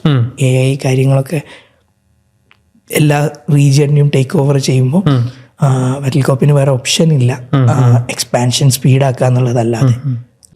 Meet ചെയ്തപ്പോൾ രസകരമായിട്ട് വേറെ ഒരു കാര്യം പറഞ്ഞതെന്ന് വെച്ചാൽ, നിങ്ങൾ ദുബായിലേക്ക് മൂവ് ചെയ്ത് തന്നെ നിങ്ങൾക്ക് ട്രാവലിനോടുള്ളൊരു ക്രേസ് കാരണമാണെന്ന് പറഞ്ഞിട്ടുണ്ട്. ബിസിനസ് എക്സ്പാൻഡ് ചെയ്യണം, പക്ഷേ ട്രാവൽ ചെയ്യാനുള്ള ഒരു ക്രേസിൻ്റെ കാര്യം കൂടെ പറഞ്ഞിട്ടുണ്ടായിരുന്നു. അപ്പോൾ ട്രാവലിൻ്റെ നിങ്ങളുടെ ലൈഫിലുള്ള ഇമ്പോർട്ടൻസ് എന്താണ്? How did you connect that with your business and how is it going forward? ബിസിനസ്സുമായിട്ട് കണക്ട് ചെയ്യാൻ മാത്രമൊന്നുമല്ല ട്രാവൽ ചെയ്തത്, പക്ഷേ ഡെഫിനറ്റ്ലി ട്രാവൽ ചെയ്ത് മനസ്സിലാക്കിയ ഒരു ബിസിനസ്സുകാർ പറ്റുകയാണെങ്കിൽ എന്തായാലും ഡെഫിനറ്റ്ലി ട്രാവൽ ചെയ്യണം. അത് ആ ഒരു ബിസിനസ് സോണിൽ അല്ലെങ്കിൽ ഇവൻറ്റ്സ് അതുപോലത്തെ കാര്യങ്ങളിലൊക്കെ ഫോക്കസ് ചെയ്തിട്ടാവണം. ഞാൻ ഇങ്ങോട്ടേക്ക് മൂവ് ചെയ്യാനുള്ള റീസൺ ഒന്ന് US വിസ ടാർഗറ്റ് ചെയ്തിട്ടായിരുന്നു. US വിസ കാര്യങ്ങൾ ഇവിടെ പുതിയൊരു അക്കൗണ്ടും കാര്യങ്ങളൊക്കെ ഒരു 1 or 2 ഇയറൊക്കെ കീപ്പ് ചെയ്തിട്ട് ഒരു പിന്നെ ബുക്സും എല്ലാം പ്രോപ്പർ ആക്കിയതിന് ശേഷം വിസക്ക് അപ്ലൈ ചെയ്യാന്നൊക്കെയുള്ള പ്ലാനിലായിരുന്നു. പക്ഷേ ആക്സിഡൻ്റലി അല്ലെങ്കിൽ ലക്കിലി കേരള സ്റ്റാർട്ടപ്പ് മിഷൻ്റെ ഒരു ഇതിൽ സെലക്റ്റഡ് ആയി US വിസ കാര്യങ്ങളൊക്കെ കിട്ടി. പിന്നെ സ്ലോലി ഒരുവിധം കൺട്രികളൊക്കെ ഇങ്ങനെ ബിസിനസ് സൈഡിലൂടെ തന്നെ മൂവ് ചെയ്യാൻ പറ്റി. പക്ഷേ ട്രാവലിൻ്റെ ഒരു ഇമ്പോർട്ടൻസ് ബിസിനസ്സിലേക്ക് വരികയാണെങ്കിൽ, ഫോർ എക്സാമ്പിൾ ലാസ്റ്റ് ഞാൻ ഡെൻമാർക്കിൽ പോയ സമയത്ത് അവിടെയുള്ള ഒരു കമ്പനീനെ മീറ്റ് ചെയ്തു. കമ്പനിയിൽ ഒരു ഫ്രണ്ടിൻ്റെ റെഫറൻസ് വഴിയാണ് മീറ്റ് ചെയ്തത്. സോ ആൾ പറഞ്ഞ കുറച്ച് കാര്യങ്ങൾ എനിക്കിങ്ങനെ ഷെയർ ചെയ്യണമെന്ന് തോന്നി. ഒന്നെന്ന് വെച്ചാൽ പൊതുവെ യൂറോപ്പിൽ ബിസിനസ് തുടങ്ങുക എന്ന് പറയുമ്പോൾ യൂറോപ്പ് തന്നെ ഡിഫറെൻറ്റ് റീജിയൻസ് ആണ് ആക്ച്വലി. അപ്പോൾ ആള് ചെയ്യുന്ന കമ്പനി യൂറോപ്പിലെ പല റീജിയണിലുള്ള കമ്പനീസിനെ അക്വയർ ചെയ്യുക എന്നുള്ളതാണ് ചെയ്യുന്നത്. ഓക്കെ. അപ്പോൾ നമ്മൾ വിചാരിക്കും okay Switzerland, Netherlands, Denmark, Sweden ഇതൊക്കെ യൂറോപ്യൻ കൺട്രീസാണ്, we can do business easily. So ഞാൻ അവിടുന്ന് മനസ്സിലാക്കിയത് ഇവർക്കൊക്കെ ഡിഫറെൻറ്റ് സ്റ്റൈൽ തന്നെ ഉണ്ട് ബിസിനസ്സിൽ മാത്രമല്ല വർക്കിംഗ് സ്റ്റൈലിലുണ്ട്. അതുപോലെ ലൈക്ക് സ്വിറ്റ്സർലാൻഡിലുള്ള ഒരു ടീമുമായിട്ട് ഡെൻമാർക്കിലുള്ള ഒരു ടീമിന് ഒന്നിച്ച് വർക്ക് ചെയ്യുകയാണെങ്കിൽ കുറേ ചാലഞ്ചസ് ഉണ്ട്, ഭയങ്കര ചാലഞ്ചസ് ഉണ്ട്. അത് അവരുടെ ആക്ഷൻ ലൈക്ക് ഒരു ടീം ഫോളോ ചെയ്യുന്നത് ഒരു പൊളിറ്റിക്കലി ഉള്ള ഒരു സാധനം ഉണ്ടല്ലോ. ഫോർ എക്സാമ്പിൾ ഒരു ഐഡിയോളജിക്കലി തന്നെ. സോ ഒരാൾ പറയുന്നത് ബാക്കിയുള്ളവരത് ചെയ്യുന്നു. ആ ഒരു സ്റ്റൈലിന് മാറിയിട്ട് ചിലർ കമ്പൈൻഡ് ആയിട്ട് ബ്രെയിൻ സ്റ്റോം ചെയ്തിട്ട് ബിൽഡ് ചെയ്യുന്നുണ്ട്. അത് ചിലപ്പോൾ ഹെഡ് ആയിരിക്കും, ചിലപ്പോൾ ജൂനിയർ ആയിരിക്കും എന്നുള്ള ബേസ് ഇല്ലാത്ത കൺട്രീസ് ഉണ്ട്. സോ ഈ 2 കൺട്രീസിലുള്ള ടീമിനെ ഒന്നിച്ച് വർക്ക് ചെയ്യൽ ഭയങ്കര ചാലഞ്ചിങ് ആയിരിക്കും. സോ ഞാൻ മീറ്റ് ചെയ്ത ആള് 23 കൺട്രീസിൽ അവർക്ക് ബിസിനസ് ഉണ്ട്. അവർ ചെയ്യുന്നത് ബിസിനസ് മെർജേഴ്സ് ആണ്, കുറേ ബിസിനസ്സിനെ അക്വയർ ചെയ്യുക. എന്നിട്ട് ആള് സ്പെസിഫിക്കലി ചെയ്യുന്നത് CTOസിനെ അലൈൻ ചെയ്യുക എന്നുള്ള ആക്ടിവിറ്റിയാണ്. ഓക്കെ. അപ്പോൾ അവിടെ എന്ന് പറഞ്ഞാൽ ഫൗണ്ടർ ആൻഡ് CTO ആയിട്ടുള്ള 2 ആളുകൾ, 2 കോർ ഡിസിഷൻ മേക്കേഴ്സായിട്ട് 5-10 വർഷം വർക്ക് ചെയ്ത ആളുകളെ ഇനി ഒന്നിച്ച് വേറൊരു കമ്പനിയിൽ വർക്ക് ചെയ്യിക്കണം. ഭയങ്കര ചാലഞ്ചിങ് ആയിട്ടുള്ള സാധനം. അപ്പോൾ ആ ചാലഞ്ച് മനസ്സിലാക്കിയെങ്കിൽ മനസ്സിലായി ഞാൻ ഏറ്റവും ബെസ്റ്റ് എവിടെ ബിസിനസ് യൂറോപ്പിൽ തുടങ്ങുന്നതായിരിക്കും. So Wattlecorp is expanding to Europe. നമ്മൾ ജർമ്മനി ആയിരുന്നു ആദ്യം ആലോചിച്ചിരുന്നത്. ജർമ്മനിയിൽ ഒരു 1 month ഉണ്ടായിരുന്നു. നമുക്ക് കുറച്ച് ഓപ്പർച്യൂണിറ്റീസ് ഗവൺമെൻറ് സൈഡിൽ നിന്ന് കിട്ടി. അങ്ങനെയാണ് അവിടെ. പക്ഷെ അവിടുത്തെ ചാലഞ്ച് ഈ മൊത്തം യൂറോപ്പ് എടുത്ത് നോക്കിയപ്പോഴാണ് ശരിക്കും മനസ്സിലായി. അത് Germany itself is a very big market, അടിപൊളി മാർക്കറ്റാണ്. ആ ജർമ്മനി മാത്രം ബേസ് ചെയ്ത് വർക്ക് ചെയ്താൽ തന്നെ വലിയ ബിസിനസ് ഉണ്ടാക്കാൻ പറ്റും. പക്ഷേ സ്റ്റിൽ സ്ലോ ആണ്. എന്നാൽ അവിടെ ഫാസ്റ്റർ ആയിട്ടുള്ള മാർക്കറ്റുകളുണ്ട്, ഇന്ത്യൻ കൾച്ചറുമായിട്ട് അലൈൻ ചെയ്തിട്ടുള്ള ഡിഫറെൻറ്റ് മാർക്കറ്റുകളുണ്ട്. ഈ സാധനങ്ങൾ അവിടെ വർക്ക് ചെയ്യുന്ന ആളുകളും അതുപോലെ അവിടെ പോയി മീറ്റ് ചെയ്തപ്പം കിട്ടിയ എക്സ്പീരിയൻസ് ഇതൊക്കെ കമ്പൈൻ ചെയ്തപ്പോഴാണ് ആ ബെസ്റ്റ് ടു ലാൻഡ് എവിടെയാണെന്നുള്ള രൂപത്തിൽ കുറച്ച് കാര്യങ്ങൾ മനസ്സിലായി. അപ്പോൾ എനിക്ക് മനസ്സിലായത് നമ്മൾ ഇന്ത്യയിൽ നിന്നുകൊണ്ട് തന്നെ ബിസിനസ് ചെയ്യാൻ പറ്റും. നമുക്ക് ഒരു ചെറിയ ട്രാവൽ ഉണ്ടെങ്കിൽ, ഫോർ എക്സാമ്പിൾ US നമ്മൾ നാട്ടിൽ നിന്ന് ചെറിയൊരു ബില്ല് ചെയ്യണതിന് 10x ഒരു പക്ഷേ ബില്ല് ചെയ്യാൻ പറ്റും. മേ ബി ഇയർലി 1 or 2 നമുക്ക് അവിടെ പോയി ക്ലയൻറ്റിൻ്റെ അടുത്ത് ഇരിക്കാൻ പറ്റിയാൽ, ഞാൻ പറയുന്നത് എല്ലാവർക്കും അത് പ്രാക്ടിക്കലി പോസിബിൾ ആയിരിക്കില്ല, പക്ഷേ സ്റ്റിൽ നമുക്ക് അതിലേക്ക് ചിലപ്പോൾ ഇൻവെസ്റ്റ് ചെയ്യാൻ പറ്റിയാൽ അത് 10x നമുക്ക് ചിലപ്പോൾ കോസ്റ്റ് കൂട്ടാൻ പറ്റും. അത് ഡെഫിനറ്റ്ലി നമ്മൾ ആ ട്രാവലിൻ്റെ 1% 2% ആവുള്ളൂ. സോ അതിനാണ് ശരിക്കും ഈ ഗവൺമെൻറ് ഡെലിഗേഷൻസ് ഒക്കെ നമ്മളെ ഭയങ്കരമായിട്ട് ഹെൽപ്പ് ചെയ്യുന്നത്. ഡെഫിനറ്റ്ലി നമ്മൾ കംപ്ലീറ്റ് ഫണ്ട് അറേഞ്ച് ചെയ്തിട്ട് ട്രാവൽ ചെയ്തതൊന്നുമല്ല. കേരള സ്റ്റാർട്ടപ്പ് മിഷൻ സപ്പോർട്ട് ചെയ്ത കാര്യങ്ങൾ, സ്റ്റാർട്ടപ്പ് ഇന്ത്യൻ്റെ കാര്യങ്ങൾ, ഫിക്കി പോലത്തെ ഓർഗനൈസേഷൻസ്, GTech പോലത്തെ കാഫിറ്റ്, ഇങ്ങനത്തെ കുറേ ഓർഗനൈസേഷൻസിൻ്റെ അതിലുള്ള ഒരു ആക്റ്റീവ് പാർട്ടിസിപ്പേഷനാണ് നമുക്ക് ഇങ്ങനത്തെ ഓപ്പർച്യൂണിറ്റീസ് ഫൈൻഡ് ചെയ്യാനും അതുപോലെ ചെയ്യാനും പറ്റുക. അതാണ് ആക്ച്വലി ജോഗ്രഫിക്കലി വറ്റൽകോപ്പിന് ബിയോണ്ട് UAE അല്ലെങ്കിൽ മിഡിൽ ഈസ്റ്റ് നമുക്ക് എക്സ്പാൻഡ് ചെയ്യാനുള്ള ബിസിനസ് ഉണ്ടാക്കാനുള്ള ഒരു ട്രിക്കായിട്ട് നമ്മൾ ഫൈൻഡ് ചെയ്തത്. സോ ട്രാവൽ പ്രീവിയസ്ലി ഒരു ടൂറിസ്റ്റ് ട്രാവൽ ആണെങ്കിൽ പോലും ട്രാവൽ ഡെഫിനറ്റ്ലി ഞങ്ങളുടെ ബിസിനസ്സിൻ്റെ റീച്ചോ ഗ്രോത്തോ ഇമ്പ്രൂവ് ചെയ്യാൻ അത്രയും ഹെൽപ്പ് ചെയ്തിട്ടുണ്ട്. അപ്പോൾ ഈ പറഞ്ഞ ഈ ഓർഗനൈസേഷൻസ് ഉണ്ടല്ലോ, കേരള സ്റ്റാർട്ടപ്പ് മിഷൻ പോലുള്ള ഫിക്കി പോലത്തെ ഓർഗനൈസേഷൻസിനൊക്കെ ആയിട്ട് ഒരു സ്റ്റാർട്ടപ്പ് ഫൗണ്ടർ എവിടെയാണ് സ്റ്റാർട്ട് ചെയ്യുന്നത്? അപ്പോൾ ഇവരൊക്കെ ആയിട്ട് എങ്ങനെയാണ് കോണ്ടാക്റ്റിൽ എത്തുക? എങ്ങനെയാണ് ഇത് ഈ പറഞ്ഞ ഇവൻറ്റ്സിലേക്കൊക്കെ എത്തിപ്പെടുന്നതൊക്കെ എങ്ങനെയാണ്? ഞാൻ ഏർലി സ്റ്റേജിൽ മേ ബി ഫസ്റ്റ് ഞങ്ങൾ ജോയിൻ ചെയ്ത ഓർഗനൈസേഷൻ കാലിക്കറ്റ് IT ഫോറം, കാഫിറ്റ് എന്ന് പറഞ്ഞ ഓർഗനൈസേഷനാണ്. അത് എൻ്റെ ബ്രദറിലോ മിസ്റ്റർ ഷാഹിർ ആളാണ് റെക്കമെൻഡ് ചെയ്തത്, ചെയ്തത്. പക്ഷേ ഒരു ഓർഗനൈസേഷനെ സംബന്ധിച്ചിടത്തോളം അതിൻ്റെ ഉള്ളിലെത്തിയാൽ മാത്രമേ നമുക്ക് മനസ്സിലാവുള്ളൂ അതിൻ്റെ ഒരു പൊട്ടൻഷ്യൽ. പുറത്തുനിന്ന് നോക്കുമ്പോൾ ഓക്കെ എന്തോ ഒരു ആക്ടിവിറ്റി ഉണ്ടാവും അങ്ങനെ. സോ ആളുടെ ഒരു നിർബന്ധത്തിലാണ് നമ്മൾ ജോയിൻ ചെയ്യുന്നത്. പക്ഷേ ജോയിൻ ചെയ്ത് കഴിഞ്ഞപ്പോൾ നമുക്ക് മനസ്സിലായി so we should explore everything. So അടുത്തത് നമ്മൾ GTech ജോയിൻ ചെയ്തു, അതുപോലെ നാസ്കോം, ഫിക്കി, അങ്ങനെ തുടങ്ങിയിട്ട് ഉള്ള പല ഓർഗനൈസേഷൻ ജോയിൻ ചെയ്തു. ഇതിൽ ചിലതൊക്കെ ഇനാക്റ്റീവാണ്, ചിലതിൽ ഭയങ്കര ആയിട്ട് ഹെൽപ്പ് ചെയ്തെന്ന് വരില്ല, ചിലതൊക്കെ അടിപൊളിയാണ്. സോ പിന്നെ നമ്മൾ സ്റ്റാർട്ട് ചെയ്തത് നമുക്ക് ഒരു മെൻറ്റർ നമ്മളെ റെക്കമെൻഡ് ചെയ്യാൻ, അല്ലെ ഇതിലെന്തായാലും ജോയിൻ ചെയ്യണമെന്ന് മെൻറ്റർ വാശി പിടിച്ചുകൊണ്ടാണ് ആക്ച്വലി നമ്മൾ ജോയിൻ ചെയ്തത്. ആസ് എ സ്റ്റാർട്ടപ്പ് അല്ലെ സ്റ്റാർട്ടപ്പിൻ്റെ ഒരു ആംഗിളിൽ നിന്ന് നിന്നപ്പോൾ നമുക്ക് ആ ഒരു സ്പെൻഡ് എങ്ങനെ റിട്ടേൺ എടുക്കാൻ പറ്റുമെന്ന് നമുക്ക് അറിയില്ലായിരുന്നു. ചെറിയ സ്പെൻഡ് ആണെങ്കിൽ പോലും സ്റ്റാർട്ടപ്പിൽ അത്രയും നമ്മൾ യൂട്ടിലൈസ് ചെയ്യണമല്ലോ. പക്ഷേ നമ്മളെ സംബന്ധിച്ചിടത്തോളം നമ്മൾ ക്യാപിറ്റൽ ജോയിൻ ചെയ്ത സമയത്ത് ഫസ്റ്റിൽ നമുക്ക് സ്റ്റാർട്ടപ്സിന് അവിടെ ഫ്രീ ആയിരുന്നു, ആക്ച്വലി എമൗണ്ട് പോലും ഇല്ലായിരുന്നു. ഇത് പല ഓർഗനൈസേഷൻസിനും ഉണ്ടാവും. ഓക്കെ, അപ്പോൾ ഈ രൂപത്തിൽ ഞാൻ മനസ്സിലാക്കുന്നത് എന്റർപ്രണർ സ്റ്റാർട്ടപ്സ് ഒരിക്കലും ഒന്നും ചോദിക്കണമെന്നോ ഒന്ന് ട്രൈ ചെയ്ത് നോക്കണതിനോട് ഒരു മടി ഉണ്ടാവരുത്. എല്ലായിടത്തും ചിലപ്പോൾ ഫണ്ടോ കാര്യങ്ങളോ അത്യാവശ്യമായിട്ട് വരില്ല. നമ്മൾ സപ്പോർട്ട് ചെയ്യാൻ ചിലപ്പോൾ ഒരുപാട് ആളുകളെ കിട്ടും. ചില ആളുകൾ നമ്മൾ വിചാരിക്കും ഓക്കെ ഭയങ്കര റിസർവ്ഡ് ആണെന്ന്, പക്ഷെ അവർ ചിലപ്പോൾ നമ്മളെ കമ്പനീൻ്റെ ഒരു പിക്ചർ തന്നെ മാറ്റുന്ന രൂപത്തിലുള്ള ഗൈഡൻസ് തരും അവരുടെ എക്സ്പീരിയൻസ് വെച്ചിട്ട്. അതൊന്നും എല്ലായിടത്തും ഇത് പെയ്ഡായി എന്ന് വരില്ല. സോ ചോദിക്കാനൊരു മടി ഉണ്ടാവരുത്. അതാണ് അത് ക്ലയൻസിലേക്ക് മുട്ടാനാണെങ്കിലും അതുപോലെ തന്നെ മെൻറ്റേഴ്സിനോട് ചോദിക്കാനാണെങ്കിലും. അപ്പോൾ നമ്മൾ ഡെഫിനറ്റ്ലി നമ്മളെ ജേണി ഈസി ആക്കിയത് മെൻറ്റേഴ്സിലൂടെയാണ്. നമ്മൾ 10, 15, 20 years 25 years ഒക്കെ വർക്ക് ചെയ്തിട്ടുള്ള മെൻറ്റേഴ്സ് നമുക്കുണ്ട്. നമ്മൾ 3 ഫൗണ്ടേഴ്സിനും ഉണ്ട്, കമ്പനിക്ക് സെപ്പറേറ്റ്ലി ഉണ്ട്. അവരാണ് നമ്മുടെ ജേണി കുറച്ച് ഈസി ആക്കി തന്നത്. ഓക്കെ, നിങ്ങൾക്ക് റൈറ്റ് ആണെന്ന് തോന്നുന്ന മെൻറ്റേഴ്സിനായിട്ട് റീച്ച് ഔട്ട് ചെയ്യുക, അല്ലേ, കോണ്ടാക്ട് ചെയ്യുക, അവരിൽ നിന്ന് ഹെൽപ്പ് ചോദിക്കാൻ മടിക്കാതിരിക്കുക. ഇതുപോലത്തെ ഓർഗനൈസേഷൻസിലൊക്കെ നിങ്ങൾ മെമ്പറാവും. ഇതൊക്കെയാണ് ഒരു സ്റ്റാർട്ടപ്പിനെ സംബന്ധിച്ചിട്ട് അവരുടെ തുടക്കത്തിൽ അവർ ചെയ്യേണ്ട ചെറിയ ചെറിയ കാര്യങ്ങൾ. ഓക്കെ, ആ ജേണി നിങ്ങൾ ആക്ച്വലി നല്ല രീതിയിൽ ഒരു ഗ്ലോബലി പ്രൊപ്പൽ ചെയ്യാൻ വേണ്ടിയിട്ട് ഹെൽപ്പ് ചെയ്തിട്ടുണ്ട്. ഇപ്പം നിങ്ങൾ ഗ്ലോബൽ എക്സ്പാൻഷനെ പറ്റിയിട്ട് ചിന്തിക്കുന്നുണ്ട്. ഇപ്പോൾ ഈ എക്സ്പീരിയൻസ് വെച്ചിട്ട് നിങ്ങളുടെ സ്ട്രാറ്റജി എന്തായിരിക്കും? ഇപ്പോൾ വേറൊരു കൺട്രിയിലേക്ക് ഫസ്റ്റായിട്ട് അവിടെ ലാൻഡ് ചെയ്യുമ്പോൾ എങ്ങനെയാണ് ആ മാർക്കറ്റിനെ മനസ്സിലാക്കുന്നതും അവിടെ ക്ലയൻസിനെ റീച്ച് ഔട്ട് ചെയ്യുന്ന അതിൻ്റെ ഒരു പിക്ചർ പറയുകയാണെങ്കിൽ? അത് ഞങ്ങൾ ലാസ്റ്റ് 6 years ഞങ്ങൾ ബിൽഡ് ചെയ്ത ഒരു സീക്രട്ടാണ്. ഓക്കെ, നമ്മൾ സ്റ്റാർട്ട് ചെയ്യുക നമ്മളൊരു 6 month മുമ്പ് നമ്മൾ ആദ്യം നമ്മൾ മാർക്കറ്റ് റിസർച്ചും കാര്യങ്ങളൊക്കെ കഴിഞ്ഞാൽ ഒരു 6 month മുമ്പ് ഒരു കൺട്രിയിൽ ലാൻഡ് ചെയ്യുന്നതിന് മുമ്പ് അവിടെ ഒരു ഡിജിറ്റൽ പ്രസൻസ് ക്രിയേറ്റ് ചെയ്യും. അഥവാ നമ്മൾ വറ്റൽകോപ്പിൻ്റെ എക്സ്പാൻഷൻ ഫ്രെയിംവർക്ക് എന്നാണ്, നമ്മളൊരു ഫ്രെയിംവർക്ക് ബിൽഡ് ചെയ്തതാണ് എക്സ്പാൻഷന് വേണ്ടിയിട്ട്. അപ്പോൾ അവിടെ ഡിജിറ്റൽ പ്രസൻസ് ഉണ്ടാക്കും, അവിടുത്തെ ലീഡ്സിനെ അണ്ടർസ്റ്റാൻഡ് ചെയ്യും, അവിടുത്തെ കോമൺ നീഡ്സ് എന്താണ്, ചെറിയ രൂപത്തിൽ എൻക്വയറീസ് ഒക്കെ കിട്ടും. നമ്മളത് അവിടെ കുറച്ച് പാർട്ട്നേഴ്സിനെ ഫൈൻഡ് ചെയ്യും, അസോസിയേറ്റ് കമ്പനീസ്, അതുപോലെ മേ ബി ജോയിൻറ്റ് വെഞ്ചർ പോലും ആയിരിക്കും. അപ്പോൾ ജോയിൻറ്റ് വെഞ്ചർ ആണെങ്കിൽ പിന്നെ നമ്മൾ അത് വെച്ചിട്ട് തന്നെ കണ്ടിന്യൂ ചെയ്യും. അതല്ലെങ്കിൽ നമ്മൾ പാർട്ട്നേഴ്സ് ഓർ മേ ബി നമ്മുടെ സെയിം സർവീസ് സെല്ല് ചെയ്യാൻ ഇൻട്രസ്റ്റ് ഉള്ള കമ്പനീസ് ഉണ്ടാവും. സോ അവരിലൂടെ നമ്മൾ സെല്ല് ചെയ്യും, ചെറിയ രൂപത്തിൽ മാർജിൻ ബിൽഡ് ചെയ്യും. അവരുമായിട്ടുള്ള ബിസിനസ് നമ്മൾ കണ്ടിന്യൂ ചെയ്ത് തന്നെ പോകും.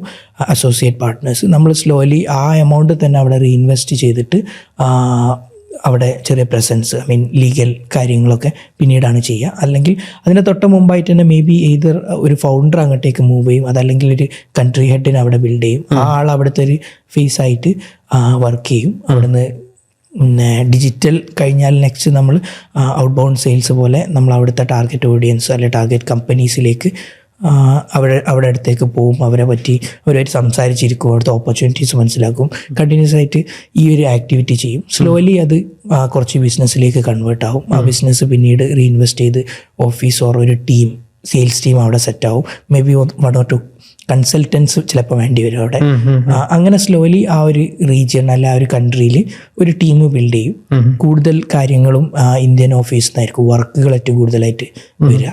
അതാണ് ആക്ച്വലി നമ്മുടെ ഒരു എക്സ്പാൻഷൻ ഫ്രെയിംവർക്കിൻ്റെ ബേസ്. ആർക്കും ഇംപ്ലിമെൻറ്റ് ചെയ്യാൻ പറ്റിയതാണ്. നമ്മളത് അതിൻ്റെ ഒരു എക്സിക്യൂഷൻ ലെവലിൽ നമ്മൾ എത്ര ഡെപ്ത് ഇട്ടു, എത്ര കമ്മിറ്റഡ് ആയി, കണ്ടിന്യൂറ്റി, ഐ മീൻ കോൺസ്റ്റൻ്റ് ആയിട്ട് നമ്മൾ അതിലേക്ക് ടൈം ഇൻവെസ്റ്റ് ചെയ്യുക എന്നുള്ളതായിരിക്കും. പിന്നെ ഇതൊന്നും അല്ലാതെ തന്നെ നമ്മൾ നെക്സ്റ്റ് വേ ഓഫ് കുറച്ച് എക്സ്പാൻഷൻസ് പാർട്ട്നേഴ്സിലൂടെ, ഐ മീൻ ഇതർ ഒരു ജോയിൻറ്റ് വെഞ്ചർ പാർട്ട്ണർ ആയിരിക്കും, അതല്ലെങ്കിൽ ഒരു കൂടുതലും പറഞ്ഞാൽ ഏതെങ്കിലും ഒരു മലയാളി ആയിരിക്കും ഐ ടിയിൽ അവിടെ 10-20 years ഒക്കെ ആയിട്ട് അവിടെ വർക്ക് ചെയ്യുന്ന ഒരാൾ. അങ്ങനത്തെ ആ മാർക്കറ്റ് അറിയുന്ന ഒരാളുമായിട്ട് പാർട്ട്ണർ ചെയ്തുകൊണ്ടും ശരിക്കും ആ റീജിയൻ നമ്മൾ എക്സ്പാൻഡ് ചെയ്യുന്നുണ്ട്. അപ്പോൾ ആ രൂപത്തിൽ ആ 2 രൂപത്തിലും ഫണ്ടഡ് ആയിട്ടും റീജിയൻസ് എക്സ്പാൻഡ് ചെയ്യാനുള്ള ഇത് ഇപ്പം ഒരു സൈഡിൽ നടക്കുന്നുണ്ട്. അതുപോലെ തന്നെ ജോയിൻറ്റ് വെഞ്ചർ പോലെയും കമ്പനീസുമായിട്ടും അതുപോലെ തന്നെ ആളുകളായിട്ടും പാർട്ട്ണർ ചെയ്തുകൊണ്ട് നമ്മളിപ്പോൾ എക്സ്പാൻഷൻ ക്യുക്കാക്കുന്നുണ്ട്. അതുപോലെ തന്നെ ഞാൻ നിങ്ങളെ പറ്റി അറിഞ്ഞൊരു കാര്യം, ദുബായ് ചേംബറുമായിട്ട് റിലേറ്റ് ചെയ്തിട്ട് നിങ്ങൾ എന്തൊരു പൊസിഷൻ ഹോൾഡ് ചെയ്യുന്നുണ്ട്, അതിനെ പറ്റിയിട്ടൊന്ന് പറയാം. ഓക്കെ, ദുബായ് ചേംബറിൻ്റെ സൈബർ സെക്യൂരിറ്റി ഗ്രൂപ്പിൻ്റെ ചെയർമാനാണ്. ദുബായ് ചേംബറിൻ്റെ കുറേ ഇനീഷ്യേറ്റീവ്സിലൊന്നാണ് ബിസിനസ് ഗ്രൂപ്പുകൾ. അപ്പം ബിസിനസ് ഫോർ എക്സാമ്പിൾ ടെലികോം സൈഡിലുള്ള ബിസിനസ്സുകൾ, അതുപോലെ IT ബിസിനസ്സുകൾ, അതുപോലെ ഇൻഷുറൻസ്, മണി എക്സ്ചേഞ്ചുകൾ, ഫിൻടെക്ക്, എയർലൈൻ, ഇങ്ങനത്തെ ഓരോരോ ടൈപ്പ് ഓഫ് ബിസിനസ്സുകളെ കാറ്റഗറൈസ് ചെയ്ത് ഓരോ ഗ്രൂപ്പാക്കിയിട്ട് തിരിച്ചിട്ടുണ്ട്.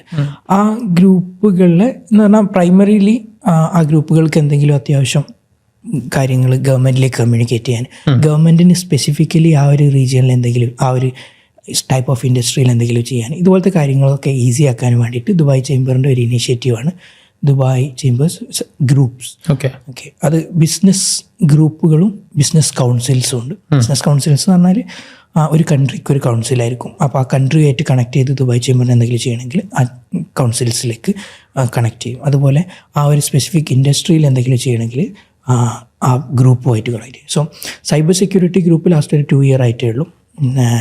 അതിൻ്റെ ഫൗണ്ടിങ് ചെയർമാനാണ് ഞാൻ.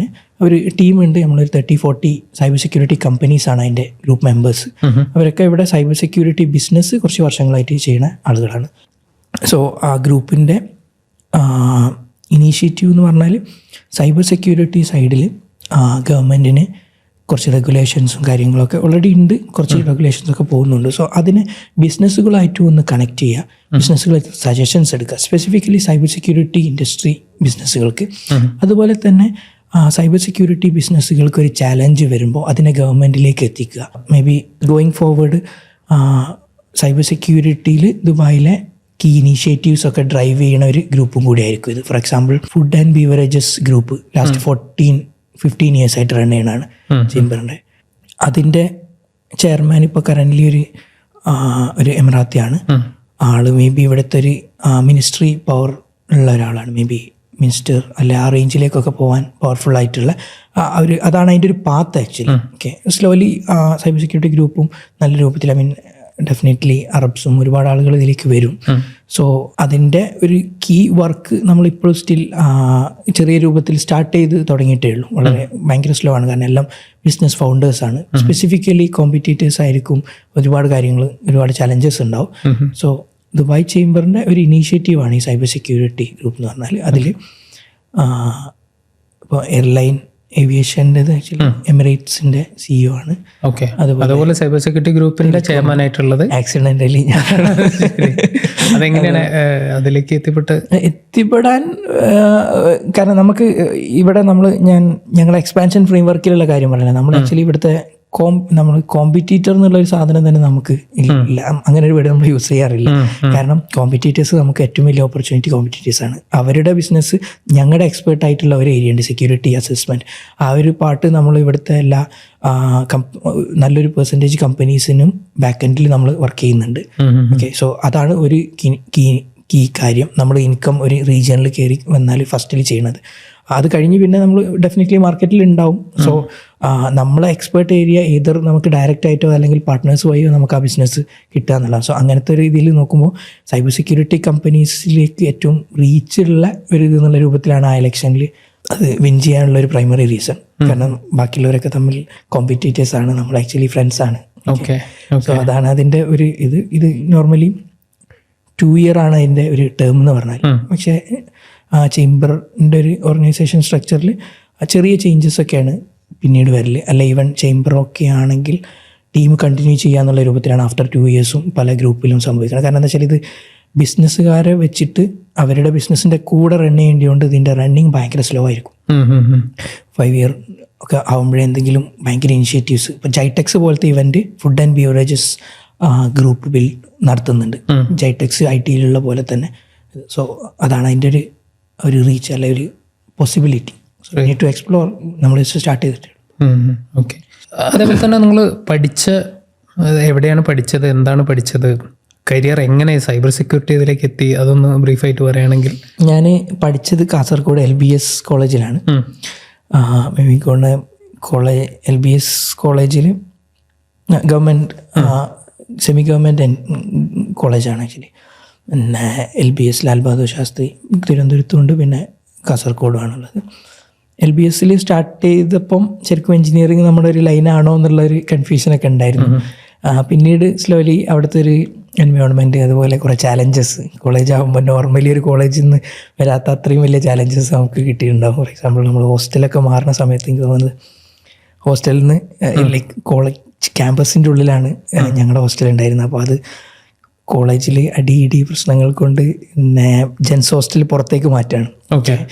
അപ്പോൾ അത് ഒരു 1.5 മാസം പുറത്ത് പോവാതെ കോളേജിനെ സമരം ചെയ്യുക. കോളേജ് നിങ്ങളോട് പുറത്തു പോകാൻ പറഞ്ഞു? കോളേജ് നമ്മൾ പുറത്തൊരു ഹോസ്റ്റൽ അറേഞ്ച് ചെയ്തു. നമ്മൾ ക്യാമ്പസിൻ്റെ ഉള്ളിൽ തന്നെ നിൽക്കുള്ളൂ. അപ്പം അവസാനം കറണ്ടൊക്കെ കട്ട് ചെയ്ത് ആ സമയത്ത് നമ്മൾ പുറത്തുള്ള അവിടെയുള്ള തൊട്ടടുത്തുള്ള പുഴയെന്നും പിന്നെ അതുപോലെ ക്ലാസ്സൊക്കെ നടക്കുന്ന സമയത്ത് ക്യാമ്പസിൻ്റെ ഉള്ളിലുള്ള അരുവിയിൽ നിന്ന് കുളിയും ഇങ്ങനെ തുടങ്ങിയിട്ടുള്ള ഭയങ്കര ചാലഞ്ചസ്. പിന്നെ അതുപോലെ NSS. ഞാൻ എൻ്റെ ഒരു കരിയറിൽ എനിക്ക് ഏറ്റവും എൻ്റെ കരിയർ ഷേപ്പ് ചെയ്തിട്ടുണ്ടാകും. മേ ബി ഫസ്റ്റ് സ്റ്റേജിൽ കയറിയിട്ടുണ്ടാകുക +1 അല്ലെ 10th ക്ലാസ്സിലൊക്കെ ആയിട്ട് NSS നാഷണൽ സർവീസ് സ്കീമായിരിക്കും. നാഷണൽ സർവീസ് സ്കീം, അതിൻ്റെ ക്യാമ്പുകൾ, ഇതിലൂടെയൊക്കെയാണ് നമ്മുടെ ഒരു കരിയർ അല്ലെ നമ്മൾ ഒരു പബ്ലിക് സ്പീക്കിംഗ് അല്ലെങ്കിൽ ഇതുപോലെ വിറക്കാതെ ചിലപ്പോൾ ഒരു മൈക്കിൻ്റെ മുന്നിൽ നിൽക്കാനും മുമ്പൊക്കെ എന്ന് പറഞ്ഞാൽ പിന്നെ സ്റ്റേജിലേക്ക് പോകണ മൈക്കിൻ്റെ വയറ് കണ്ടാൽ പേടിയാണ് രൂപത്തിലുള്ള സ്റ്റേജിൽ നിന്ന് എന്നെ ഇപ്പോൾ കുഴപ്പമില്ല സ്റ്റേജ് മേലൊക്കെ ചെറിയൊരു ധൈര്യത്തിലൊക്കെ കയറി നിൽക്കാൻ തോന്നുന്നുണ്ടെങ്കിൽ അത് NSS നാഷണൽ സർവീസ് സ്കീം ആളുകളെ മോൾഡ് ചെയ്യുന്ന ഒരു രീതിയാണ്. സോ NSSും കോളേജിലെ ഇവൻറ്റ്സ് അതുപോലത്തെ കാര്യങ്ങളാണ് ശരിക്കും ഒരു എൻ്റർപ്രണർ എന്നുള്ള രൂപത്തിൽ എനിക്ക് ക്യാമ്പസിൽ നിന്ന് കൂടുതലായിട്ട് കിട്ടിയത് ദാൻ എഡ്യൂക്കേഷൻ. ഡെഫിനറ്റ്ലി ആളുകൾ ഇപ്പം ഞാൻ ചിലർ പറയുന്നുണ്ട് +2 കഴിഞ്ഞിട്ട് വേറെ സൈബർ സെക്യൂരിറ്റിയിലേക്ക് ഇറങ്ങുക, അങ്ങനത്തെ ഒരു ഇതൊക്കെ പൊതുവേ പറയുന്നത്. പക്ഷേ ഞാൻ മനസ്സിലാക്കുന്നത് കോളേജ് എന്ന് പറഞ്ഞാൽ ഒരു എക്സ്പീരിയൻസ് ആണ്. കോളേജിലൂടെ നമുക്ക് ഒരാളെ ഷേപ്പ് ചെയ്യുകയാണ്, ഒരുപാട് ആളുകളായിട്ട് കമ്മ്യൂണിക്കേറ്റ് ചെയ്യുന്നു, നമ്മളൊരു സ്പേസ് ബിൽഡ് ചെയ്യാണ് ശരിക്കും ചെയ്യണം. അപ്പോൾ ഞാൻ ഒരു കമ്പനി തുടങ്ങിയിട്ടുണ്ടെങ്കിൽ ഡെഫിനറ്റ്ലി എൻ്റെ കോളേജിന് തന്നെ അത്രയും ഇമ്പോർട്ടൻസ് അല്ലെ കോളേജിൽ നിന്ന് ഷേപ്പായ ഒരു നേച്ചർ, ഒരുപാട് കാര്യങ്ങൾ. നമ്മൾ കോളേജിനെ പറ്റി പറയുകയാണെങ്കിൽ LBS ഒരുപാട് സ്റ്റാർട്ടപ്പ് കമ്പനീസ് വരുന്നുണ്ട്. ഇപ്പം ദീപക് രവീന്ദ്രൻ, ഇന്നോസ് എന്ന് പറഞ്ഞ കമ്പനി, അതുപോലെ എൻട്രി ആപ്പിൻ്റെ ഹിഷാമുദ്ദീൻ എന്ന് പറഞ്ഞിട്ടുള്ള ആൾ, അതുപോലെ ഒരുപാട് ഫെറാഡിയൻ ഉണ്ണി എന്ന് പറഞ്ഞിട്ടുള്ള ആൾ, അതുപോലെ SC മെൻഡർ, ഇന്ത്യയിലെ തന്നെ ലാർജസ്റ്റ് സോഫ്റ്റ്വെയർ ടെസ്റ്റിംഗ് കമ്പനീസിലൊന്നായിരിക്കും. അങ്ങനെ ഒരുപാട് അടിപൊളി കമ്പനീസ് ഉണ്ട്. പിന്നെ ഡാറ്റ ഹട്ട്, അതുപോലെ ഡാറ്റ സ്ക്രേപ്പിംഗ് ഒക്കെ അതിലൊക്കെ ഉള്ള കമ്പനീസ് ഉണ്ട്. ഒരുപാട് അടിപൊളി കമ്പനീസ് ഉള്ള ഒരു ഇതാണ് ഇത്. എന്തുകൊണ്ട് കോളേജിൽ നിന്ന് ഇല്ലായെന്ന് വെച്ചാൽ കോളേജിൽ ചാലഞ്ചിങ് സിറ്റുവേഷൻസിൻ്റെ കാര്യങ്ങളുണ്ടാവും. അതുപോലെ ഒരുപാട് പിന്നെ അങ്ങോട്ടും ഇങ്ങോട്ടും ഹെൽപ്പ് ചെയ്യാൻ തന്നെ ഏർലി സ്റ്റേജ് ഫൗണ്ടേഴ്സ് ഉണ്ട്. ഇതുകൊണ്ട് കേരളത്തിലെ സെക്കൻഡ് സ്റ്റാർട്ടപ്പ് ഒക്കെ LBS എന്നാണ്. സോ LBS കോളേജ് അതാണ്, കോളേജ് എൻവയോൺമെൻറ്റ് അതായിരുന്നു. അതിന്ന് നമ്മൾ ഗ്രോ ചെയ്ത് വന്ന് കോളേജിൽ നിന്ന് ഇറങ്ങുന്ന സമയത്ത് ഒരുപാട് സപ്ലികളും കാര്യങ്ങളൊക്കെ ഉണ്ടായിരുന്നു. കൂടെ തന്നെ ക്യാമ്പസ് പ്ലേസ്മെൻറ്റും കിട്ടിയിരുന്നു. ക്യാമ്പസ് പ്ലേസ്മെൻറ്റ് കിട്ടി. ആ കമ്പനിയിൽ ഞാൻ സംസാരിച്ച്, പക്ഷേ ഞാൻ ജോയിൻ ചെയ്തിട്ടില്ല. പിന്നെ ഞാൻ ബാംഗ്ലൂരേക്ക് മൂവ് ചെയ്തു. ബാംഗ്ലൂർ മൂവ് ചെയ്തു. മേ ബി ഒരു 3 to 6 month ജോബ് ഹണ്ടായിരുന്നു. ജോബ് ഹണ്ടിൻ്റെ ഒരു സ്റ്റൈല് പറയല്ല നമുക്ക്. ഞാൻ എപ്പോഴും പറയാം, ക്യാമ്പസ് പ്ലേസ്മെൻറ്റ് വേണ്ടാന്നൊന്നുമല്ല, നല്ല കാര്യം തന്നെയാണ്. ഞാനത് സോഫ്റ്റ്വെയർ ഡെവലപ്മെൻറ്റ് ആയതുകൊണ്ടായിരുന്നു എനിക്ക് അത് മൂവ് ചെയ്യാൻ പറ്റാത്തത്. എനിക്ക് സെക്യൂരിറ്റി ഒരു ചെറിയ ആഗ്രഹം മുമ്പേ ഉണ്ടായിരുന്നു, ചെറിയ രൂപത്തിൽ. പക്ഷേ ഈവൻ സെക്യൂരിറ്റി എന്താണെന്ന് ഇൻ ഡീറ്റെയിൽഡായിട്ട് അത്രയും അറിയില്ല, like security as A career. അപ്പം ബാംഗ്ലൂർ പോകാൻ നമ്മൾ ജോബ് ഹണ്ടിങ് ഒക്കെ ചെയ്യുക, 1 kilometer ലെങ്ത്തുള്ള ജോബ് ഹണ്ടിങ് റോയിൽ നിൽക്കുക. മേ ബി നമുക്ക് എൻ്റെ ഒരു എക്സ്പീരിയൻസ് എന്ന് പറഞ്ഞാൽ പൊതുവെ എല്ലാവരും തള്ളലാണ് ബാംഗ്ലൂരിൽ നിന്ന് പറഞ്ഞാൽ. പിന്നെ CVs ഒക്കെ നമ്മളിങ്ങനെ കണ്ട് ലാസ്റ്റ് ഇങ്ങനെ ആപ്റ്റിറ്റ്യൂഡ് ടെസ്റ്റിൻ്റെ പേപ്പർ എടുത്തിട്ട് ഇല്ല ഇത് കിട്ടില്ല എന്നുള്ള രൂപ, അല്ലെങ്കിൽ HR പറയും വിളിക്കട്ടോ, നാളെ വിളിക്കാം, മറ്റന്നാളെ വിളിക്കാം. അപ്പോൾ ആ ടോണിന് നമുക്ക് ജോബ് ഉണ്ടോ ഇല്ല എന്നുള്ളത് ഡിറ്റക്ട് ചെയ്യാൻ പറ്റുന്ന ഒരു അവസ്ഥയിലൂടെ ഒരാൾ ശരിക്കും കരിയർ സ്റ്റാർട്ട് ചെയ്യുകയാണെങ്കിൽ ആൾക്ക് വലിയ പേടിയൊന്നും ഉണ്ടാവില്ല ഒരു കമ്പനിയിൽ നിന്ന്. ക്യാമ്പസ് പ്ലേസ് എനിക്ക് തോന്നുന്നു എൻ്റെ കോളേജിൽ CTS അതുപോലെ TCS ഒരുപാട് കമ്പനീസിൽ നിന്ന് നല്ല പ്ലേസ്മെൻ്റ് ഒക്കെ നടത്തിയിട്ടുണ്ട്. ക്യാമ്പസ് പ്ലേസ്മെൻറ്റിൽ കയറിപ്പോയ ആളുകളാണ് പൊതുവേ ഒരു കുറച്ചധികം സമയം ആ ക്യാമ്പസിൽ അല്ല ആ ഒരു കമ്പനിയിൽ നിന്ന ആളുകൾ. എനിക്ക് തോന്നുന്നത് അവർക്ക് സ്വിച്ച് ചെയ്യാനും ചിലപ്പോൾ ഒരു ധൈര്യക്കുറവുണ്ടാകും. ജോബ് ഹണ്ട് ചെയ്ത് പിടിച്ച ഒരാൾക്ക് നല്ല ധൈര്യമായിരിക്കും, ആൾക്ക് പേടിയൊന്നും ഉണ്ടാവില്ല. ഒരു ഓർഗനൈസേഷനിൽ നന്നായിട്ട് ഇതും ചെയ്യാം. പേടിച്ചിട്ട് ഒരു ഓർഗനൈസേഷനിൽ നമ്മൾ ക്രിയേറ്റീവായിട്ട് വർക്ക് ചെയ്യാൻ പറ്റുമെന്ന് വെച്ചാൽ ചിലർ കൺഫ്യൂഷൻ ആയിരിക്കും. ഓക്കെ, കാരണം ഈ ജോബ് പോയാൽ വേറെ സൊല്യൂഷൻ ഇല്ലാത്തൊരു പ്രശ്നം, അങ്ങനത്തെ ഒരു ഇതുണ്ടാവില്ല. എനിവേ നമ്മളെ ടോപ്പിക്ക് മാറിപ്പോയി, സോറി. അപ്പോൾ ക്യാമ്പസ് അതായിരുന്നു ബാംഗ്ലൂർ. അവിടെ നിന്ന് ജോബ് കിട്ടിയ ഒരു സ്റ്റാർട്ടപ്പിൽ സ്റ്റാർട്ട് ചെയ്തു, ഒരു mid range company, story labs എന്ന് പറഞ്ഞ കമ്പനിയാണ് ഞാൻ കരിയർ സ്റ്റാർട്ട് ചെയ്തത്. അവിടുന്ന് എക്സോട്ടൽ എന്ന് പറഞ്ഞിട്ടൊരു കമ്പനിയിൽ പിന്നെ വർക്ക് ചെയ്തു. എക്സോട്ടലിലൊരു ഇന്ത്യയിലെ ഊബർ, ഓല, ഫ്ലിപ്കാർട്ടിൻ്റെ ഒക്കെ പ്രൈമറി ടെലികമ്മ്യൂണിക്കേഷൻ പ്ലാറ്റ്ഫോമാണ്, ഒരു ക്ലൗഡ് ബേസ്ഡ് സൊല്യൂഷനാണ്. എക്സോട്ടിൽ നമ്മൾ നോക്ക്, അതുപോലെ security operation, DevOps, infrastructure security testing, ഇതുപോലത്തെ ഒക്കെ റീജിയൻ ആയിരുന്നു. ചെറിയ കമ്പനി ആയിരുന്നു, 20 to 40 member ടീമായിരുന്നു. ഇപ്പോൾ 350 member ടീം. അതുപോലെ റീസെൻ്റ്ലി ഒരു 40 million ഫണ്ടൊക്കെ റേസ് ചെയ്തൊരു കമ്പനിയാണ് എക്സോട്ടൽ. സോ എക്സോട്ടലിലെ കണക്ഷൻസ്, എക്സോട്ടലിൽ വർക്ക് ചെയ്ത ആളുകൾ, ഇപ്പോൾ നമ്മുടെ ടീമിലൊക്കെ വർക്ക് ചെയ്തത് ലിങ്ക്ഡിനിലും, പിന്നെ അതുപോലെ അടിപൊളി ഊബറിൻ്റെ വളരെ പ്രൈമറി ഊബറും ഇതിലേക്കൊക്കെ പോകാനുള്ള റീസൺ എന്താ വെച്ചാൽ നമ്മൾ ആ ഒരു സ്പേസിലുണ്ടായിരുന്നു, ക്ലൗഡും സാധനങ്ങളിലൊക്കെ. അപ്പോൾ അങ്ങനെ അടിപൊളി ഏത് റീജിയനിൽ പോയാലും എക്സോട്ടിൽ വർക്ക് ചെയ്ത ആളുകൾ ഉണ്ട്. അതുപോലെ സ്റ്റോറി ലാബ്സ് അതിൻ്റെ ഫൗണ്ടേഴ്സ് ഭയങ്കരമായിട്ട് ഹെൽപ്പ് ചെയ്ത ആളുകളാണ്. സോ നമ്മൾ ലേണിംഗ് കർവിൽ ബിസിനസ് സൈഡിലേക്ക് കിട്ടിയ ലേണിങ്സ് ഇതാണ്. സൈബർ സെക്യൂരിറ്റി സൈഡിൽ എനിക്കൊരു മെൻറ്റർ ഉണ്ടായിരുന്നു. ആളുടെ ഒരു ഗൈഡൻസിൽ, ബ്രദറിൻ്റെ ഫ്രണ്ടായിരുന്നു, ആളുടെ ഒരു ഗൈഡൻസിൽ ആണ് സ്റ്റാർട്ട് ചെയ്തത്. പക്ഷേ 2007 ഞാൻ സൈബർ സെക്യൂരിറ്റിൻ്റെ ഒരു ബ്ലോഗ് അന്ന് മുതലേ ഞാൻ കീപ്പ് ചെയ്യുന്നുണ്ട്. അപ്പോൾ അത് മുമ്പേ സെക്യൂരിറ്റി കാര്യങ്ങൾ, അത് സെക്യൂരിറ്റി എന്നുള്ള ടൈറ്റിൽ അല്ലെങ്കിലും നമ്മൾ ചെയ്യാറും പഠിക്കാറും എയർടെലിൻ്റെ കുറച്ച് ട്രിക്സൊക്കെ ഷെയർ ചെയ്യുക, അങ്ങനത്തെ കുറച്ച് സാധനങ്ങളൊക്കെ ആയിരുന്നു ഏർലി സ്റ്റേജിലുള്ള കാര്യങ്ങൾ. കമ്പനി സൈഡിലാണെങ്കിൽ 2007 ഒരു കമ്പനി സ്റ്റാർട്ട് ചെയ്തു, നമ്മളൊരു 6 month റൺ ചെയ്തു, ക്ലോസ് ചെയ്തു. 2014 ക്യാമ്പസിൽ നിന്ന് ഇറങ്ങുന്ന സമയത്ത് ഒരു കമ്പനി ഉണ്ടായിരുന്നു, ഒരു 3 month ഒക്കെ നമ്മൾ റൺ ചെയ്തു. പിന്നെ പഠിക്കാനും കുറച്ച് ആൾക്കാർ ജോലി ഒക്കെ ആയിട്ട് ഡിസ്ബാൻഡ് ചെയ്തു. സോ അതിൽ പിന്നെ കരിയറിൽ സെക്യൂരിറ്റി എന്ന് പറയുകയാണെങ്കിൽ നമുക്ക് മേ ബി ഏറ്റവും കൂടുതലായിട്ട് ചോദിക്കുന്ന ക്വസ്റ്റ്യൻസും ലിങ്ക്ഡിനിൽ നിങ്ങൾ നേരത്തെ ചോദിച്ചിരുന്നല്ലോ, ലിങ്ക്ഡിനിൽ ഏറ്റവും കൂടുതൽ വരുന്ന ക്വസ്റ്റ്യൻസ് എന്താണ്? ഒന്ന് പ്രൈമറിലി സൈബർ സെക്യൂരിറ്റിയിൽ എങ്ങനെ ഒരു കരിയർ സ്റ്റാർട്ട് ചെയ്യുക, രണ്ടാമത്തത് may be BSc computer science, BSc cyber security എടുക്കട്ടെ, അല്ലെങ്കിൽ ബാംഗ്ലൂർ ഒരു എൻജിനീയറിങ് സൈബർ സെക്യൂരിറ്റിയിലുണ്ട് എന്നുള്ളൊരു സാരം. അപ്പോൾ എനിക്ക് ഇഷ്ടമുള്ളൊരു പാറ്റേൺ ഇത്, എൻ്റെ മാത്രം റൈറ്റ് ആയതൊന്നുമില്ല. സൈബർ സെക്യൂരിറ്റി ലേൺ ചെയ്യാനും ശരിക്കും ഒരു സൈബർ സെക്യൂരിറ്റി കുറച്ച് ടൂൾസ് മാത്രം പഠിച്ചാലും ഒരു സൈബർ സെക്യൂരിറ്റി എഞ്ചിനീയർ അല്ലെങ്കിൽ നമ്മൾ പറയുന്ന ഹാക്കർ ആവാൻ ചിലപ്പം പറ്റിയെന്ന് വരില്ല. പക്ഷെ അതിനൊരു ഹാക്കർ ആറ്റിറ്റ്യൂഡ് അല്ലെ ഹാക്കർ ഒരു ഇൻബോൺ ഹാക്കർ സാധനം ചെറിയ രൂപത്തിലുണ്ടാവും, അത് നമുക്ക് മോൾഡ് ചെയ്തെടുക്കാൻ പറ്റും, ഒരു പാഷൻ പോലത്തെ സാധനം. പക്ഷേ still security engineer as an expert ആവണമെങ്കിൽ കമ്പ്യൂട്ടേഴ്സിനെ കുറിച്ച് ഡീപ്പായിട്ട് അറിയണം. സോ അതിന് ഞാൻ റെക്കമെൻഡ് ചെയ്യുക കമ്പ്യൂട്ടർ സയൻസ് നല്ല കോളേജുകളിൽ നിന്ന് കമ്പ്യൂട്ടർ സയൻസ് BSc അല്ലെങ്കിൽ കമ്പ്യൂട്ടർ സയൻസ് എഞ്ചിനീയറിങ്ങോ IT എഞ്ചിനീയറിങ് ഇതുപോലത്തെ കാര്യങ്ങളായിരിക്കും കോർ കമ്പ്യൂട്ടർ സയൻസ് സബ്ജക്ട്സിൽ എഞ്ചിനീയറിങ് ഓർ BSc എടുക്കുക. പുതിയ മേ ബി ഇൻസ്റ്റിറ്റ്യൂട്ട്സ് വരെ നടത്തുന്ന സാധനങ്ങളുണ്ട്. അതൊക്കെ എന്ന് പറഞ്ഞാൽ അവിടുത്തെ ഫാക്കൽറ്റീസ് അതുപോലത്തെ അവരുടെ ഒരു എക്സ്പീരിയൻസ് ഒക്കെ വെച്ചിട്ട് നമുക്ക് ചൂസ് ചെയ്യാവുന്നതാണ്. പക്ഷേ ഞാനിപ്പോഴും റെക്കമെൻഡ് ചെയ്യുക കോർ കമ്പ്യൂട്ടർ സയൻസിലുള്ള ഒരു ഡിഗ്രി. അത് കഴിഞ്ഞിട്ട് കോഴ്സുകൾ ഓർഗനൈസേഷൻസ് ഉണ്ടാവും, പിന്നെ ഇൻറ്റേൺഷിപ്സ് ഉണ്ടാവും, ഓൺലൈനായിട്ട് പഠിക്കാൻ പറ്റും. ഈ കാര്യങ്ങളൊക്കെ യൂട്ടിലൈസ് ചെയ്യുക. സോ കോർ ഡിഗ്രിയിലൊന്നും ആരും ശരിക്കും റിസ്ക് എടുക്കരുത്. പിന്നെ ലൈക്ക് എല്ലാ ഇൻസ്റ്റിറ്റ്യൂട്ട്സൊന്നും മോശമാണെന്നൊന്നും ഞാൻ പറയില്ല. പക്ഷേ ഒരു ക്യാമ്പസിൽ നിന്ന് നമുക്ക് കിട്ടുന്ന ഒരു സംഗതി അത് ഡെഫിനറ്റ്ലി കിട്ടുന്ന രൂപത്തിൽ അതാണ് നമ്മളെ ഷേപ്പ് ചെയ്യുന്നത്. കരിയറിലേക്കാണെങ്കിലും ഒരു ബിസിനസ്സിലേക്കാണെങ്കിലും ഞാൻ മനസ്സിലാക്കുന്നിടത്തോളം. സോ ആ ഒരു കാര്യം പ്രൈമറിലി ശ്രദ്ധിക്കണം. ഒരു ഓർഗനൈസേഷൻ, ഒരു ഇൻസ്റ്റിറ്റ്യൂട്ട് അല്ലെങ്കിൽ ഒരു സ്ഥാപനം നമ്മൾ പഠിക്കാനും വേണ്ടി ചൂസ് ചെയ്യും. ഇപ്പോൾ ഞാൻ പറഞ്ഞ പോലെ ഞാൻ പഠിച്ചത് LBS ആണ്. LBS ഡിഗ്രി കാര്യങ്ങളിലേക്കാൾ കൂടുതൽ മേ ബി കിട്ടിയിട്ടുണ്ടാകുക ക്യാമ്പസ് അനുഭവങ്ങളായിരിക്കും. ആ അനുഭവത്തിൽ നിന്ന് ഷേപ്പ് ആവുന്ന ഒരാളായിരിക്കും ഒരു കമ്പനി സ്റ്റാർട്ട് ചെയ്തിട്ടുണ്ടാകുക. അല്ലെങ്കിൽ ഒരു കരിയറിൽ ഇപ്പം എൻ്റെ കോളേജിനെ പറ്റി തന്നെ പറഞ്ഞാൽ ഇവിടെ കോണ്ടിനെൻ്റൽ, അല്ലാത്തൂർ ഗ്രൂപ്പ്, അങ്ങനെ തുടങ്ങിയിട്ട് ഡീലിങ്ക്, ഇങ്ങനെ തുടങ്ങിയിട്ട് പല സാധനത്തിനും റീജിയണൽ ഹെഡുമാരായിട്ടുള്ളവർ, അടിപൊളി ഫൗണ്ടേഴ്സ് ആയിട്ടുള്ളവർ, ഇതൊക്കെ ഒരു അലുമിനി നെറ്റ്വർക്ക് കിട്ടുകയാണ്. അപ്പോൾ IIM പറ്റി കേട്ടത് IIM ഏറ്റവും വലുത് അവിടുത്തെ പഠിച്ചേക്കാൾ അടുത്ത നെറ്റ്വർക്ക് യൂട്ടിലൈസ് ചെയ്തിട്ട് ആളുകൾക്ക് കമ്പനി വിൽക്കാനോ സെല് ചെയ്യാനോ ബിൽഡ് ചെയ്യാനോ ഈസി ആയിരിക്കുന്നുള്ളൂ. അപ്പോൾ അതുപോലെ ക്യാമ്പസിൽ നിന്ന് കിട്ടുന്ന നല്ല ക്യാമ്പസ് സെലക്ട് ചെയ്യാൻ, ഒരു കമ്പനിയൊക്കെ തുടങ്ങാൻ ആഗ്രഹം ഉണ്ടെങ്കിൽ അത്രയും അലുമിനീസ് ഉള്ളൊരു ക്യാമ്പസൊക്കെ സെലക്ട് ചെയ്യുകയാണെങ്കിൽ നിങ്ങളുടെ ജേണി ഭയങ്കര ഈസി ആയിരിക്കും. Back to career, security start ചെയ്യാൻ കമ്പ്യൂട്ടേഴ്സിനെ കുറിച്ച് ഡീപ്പായിട്ടുള്ളൊരു നോളജ്. കമ്പ്യൂട്ടേഴ്സ് എന്ന് പറഞ്ഞാൽ ശരിക്കും കമ്പ്യൂട്ടർ, കേണൽ, സോഫ്റ്റ്വെയർ, കമ്പ്യൂട്ടറിൻ്റെ ഏറ്റവും കോറായിട്ടുള്ളതാണ് കേണൽ, അതുപോലത്തെ സിസ്റ്റംസ്, പ്രോസസ്സേഴ്സ്, ഇതുപോലത്തെ ഒരു ബേസിക് ഐഡിയ അതൊക്കെ യൂട്യൂബ് നോക്കിയിട്ട് ബിൽഡ് ചെയ്യാവുന്നതേ ഉള്ളൂ. ബേസിക് ഐഡിയാസ് നല്ല ട്യൂട്ടേഴ്സുള്ള യൂട്യൂബ് സാധനങ്ങളൊക്കെ നോക്കുക. അത് വെച്ചിട്ട് ഒരു ബേസിക് ഐഡിയ ഉണ്ടാക്കുക. അത് കഴിഞ്ഞാൽ കുറച്ചൊരു ലിനക്സിനെ പറ്റിയിട്ടുള്ള കാര്യങ്ങൾ പഠിക്കുക. അപ്പോൾ ഞാൻ ബേസിക്കലി ഒരു ഹാക്കർ എങ്ങനെ ആവാന്നുള്ളതിൻ്റെ ഒരു തോട്ടാണ്. ഹാക്കർ മീൻസ് സെക്യൂരിറ്റി എഞ്ചിനീയർ, എത്തിക്കൽ ഹാക്കർ ഒക്കെ. അതിലേക്ക് വരുമ്പോൾ കമ്പ്യൂട്ടേഴ്സിനെ കുറിച്ചുള്ള basic knowledge, networking, computers connect ആയാൽ എന്തൊക്കെ സംഭവിക്കുന്നു, വയർലെസ്, അതുപോലത്തെ റൗട്ടേഴ്സ്, ഫയർവാള്, സ്വിച്ചസ്, ഇങ്ങനത്തെ ബേസിക് സാധനങ്ങളൊക്കെ ഉണ്ട്. ഇതിൻ്റെയൊക്കെ ഒരു വർക്കിംഗ്, അതൊക്കെ ഏറ്റവും രസമായിട്ടുള്ള യൂട്യൂബ് വീഡിയോസ്. ഞാൻ റെക്കമെൻഡഡ് ലിസ്റ്റ് ഒന്നുമില്ല, ബാറ്റിൽ കോപ്പിൻ്റെ വെബ്സൈറ്റിൽ എവിടെയോ നമ്മൾ ഇടയ്ക്ക് എഴുതാറൊക്കെ ഉണ്ടായിരുന്നു.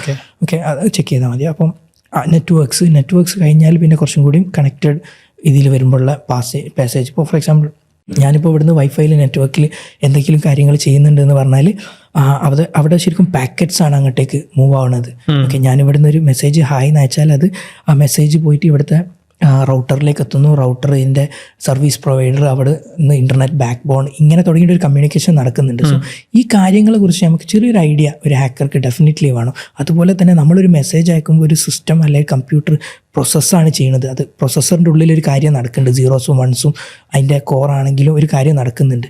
നാളെ ആ കാര്യം തന്നെ ഫോർ എക്സാമ്പിൾ ഒരു കോർ ഹാക്കർ വിചാരിച്ചാൽ വേണമെങ്കിൽ ഒരു സെർവറിനെ കത്തിച്ചിട്ട് തീ പിടിച്ചിട്ട് ആ ഒരു റീജിയൻ ചിലപ്പോൾ കത്തിക്കാൻ വരെ പറ്റിയെന്ന് വരും. അതിൻ്റെ ക്ലോക്ക് സൈക്കിൾ സ്പീഡ് കൂട്ടാനും അതുപോലെ അതിൻ്റെ ടൈപ്പ് ഓഫ് അറ്റാക്സ്. സോ ഇങ്ങനത്തെ കാര്യമൊക്കെ മനസ്സിലാക്കാൻ, ഇങ്ങനത്തെ സാധനങ്ങളൊക്കെ ഇൻട്രസ്റ്റ് വരുന്ന ഡീപ്പായിട്ട് പഠിക്കണം. പിന്നീട് അതിൻ്റെ ബ്രേക്ക് ചെയ്യാനോ അതിൻ്റെ സെക്യൂർ ചെയ്യാനുള്ള സിസ്റ്റംസ് നോക്കുക. അപ്പോൾ നമ്മൾ പറഞ്ഞത് നെറ്റ്വർക്ക്, അതുപോലെ സിസ്റ്റംസ്, അത് കഴിഞ്ഞിട്ട് ലിനക്സ് ഒരു security 60-70% of the security tools either build on top of Linux ആയിരിക്കും. അപ്പോൾ ലിനക്സിനെ പറ്റിയുള്ളൊരു പഠനം, ലിനക്സിൻ്റെ ചെറിയ രൂപത്തിലുള്ള ഷെൽ സ്ക്രിപ്റ്റിംഗ് പോലത്തെ കാര്യങ്ങൾ, അതുപോലെ ലിനക്സ് ഡീപ്പായിട്ട് അതിൻ്റെ ചെറിയ ചെറിയ സാധനങ്ങളൊക്കെ.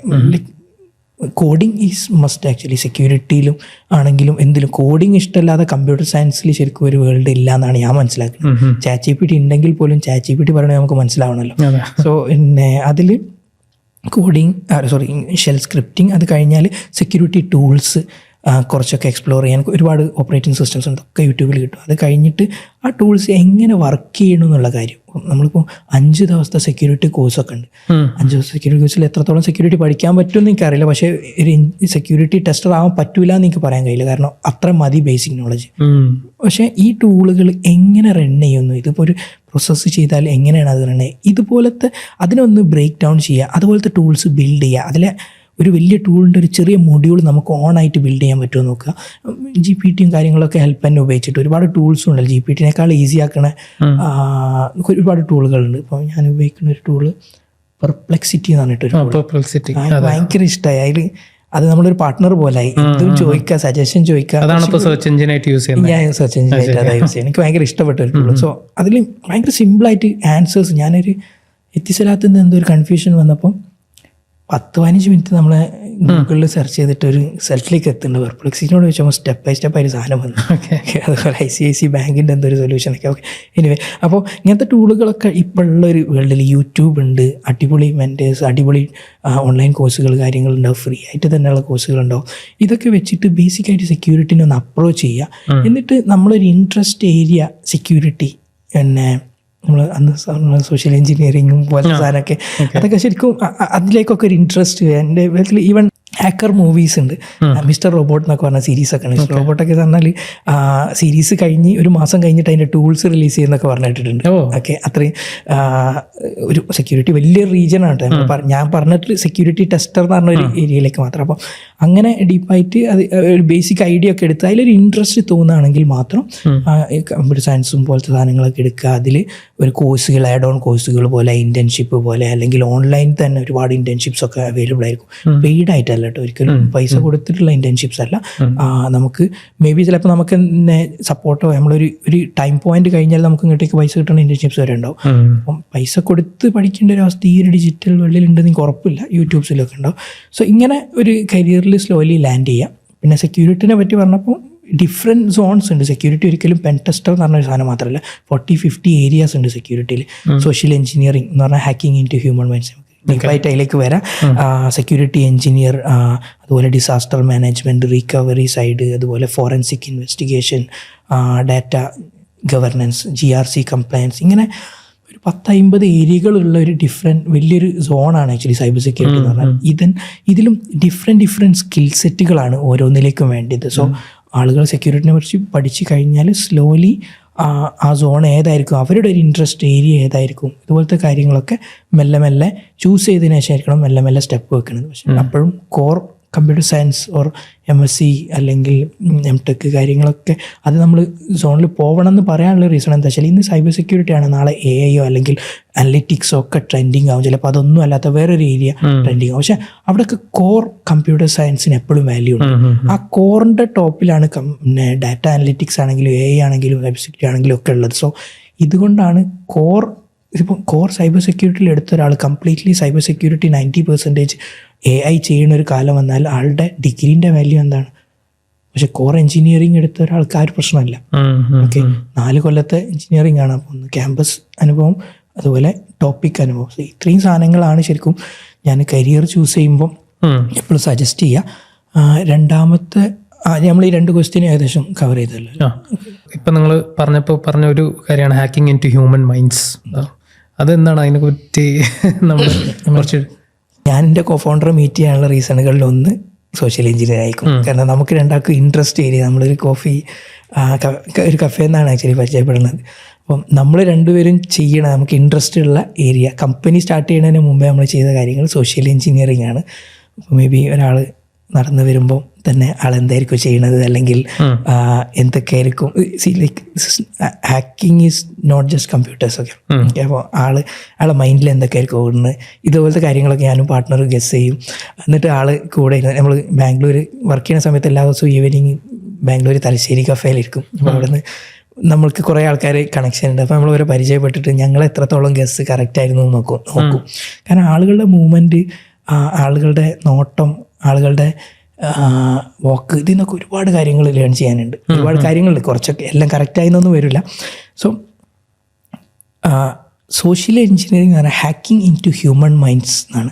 സോ ഹ്യൂമൻ മൈൻഡ്സ് നമുക്ക് ക്യാപ്ചർ ചെയ്യാൻ പറ്റില്ല. അഥവാ 70% of the hacks are because of the human vulnerabilities എന്നാണ് സെക്യൂരിറ്റി ബൈബിളിൽ പറയപ്പെടുന്നത്. അപ്പം അതിൽ സെക്യൂരിറ്റി എന്ന് പറഞ്ഞാൽ എല്ലാ ടോപ്പ് നോച്ച് സെക്യൂരിറ്റി മെഷേഴ്സും ഉള്ളൊരു കമ്പനിയിൽ പോലും ഒരു എംപ്ലോയീൻ്റെ ഒരു നോളജ് കുറവ്, അല്ല ഒരു ലിങ്ക് ക്ലിക്ക് ചെയ്തിട്ടായിരിക്കും ചിലപ്പോൾ ആ സിസ്റ്റത്തിലേക്ക് ആക്സസ് കിട്ടുന്നത്, ആളുടെ ഫോണിലേക്ക് ആക്സസ് കിട്ടുന്നത്, കോർപ്പറേറ്റ് എൻവയോൺമെൻറ്റിലേക്ക് ആക്സസ് കിട്ടുന്നത്, ആ കമ്പനിയുടെ ഡാറ്റ ലീക്കാണ്.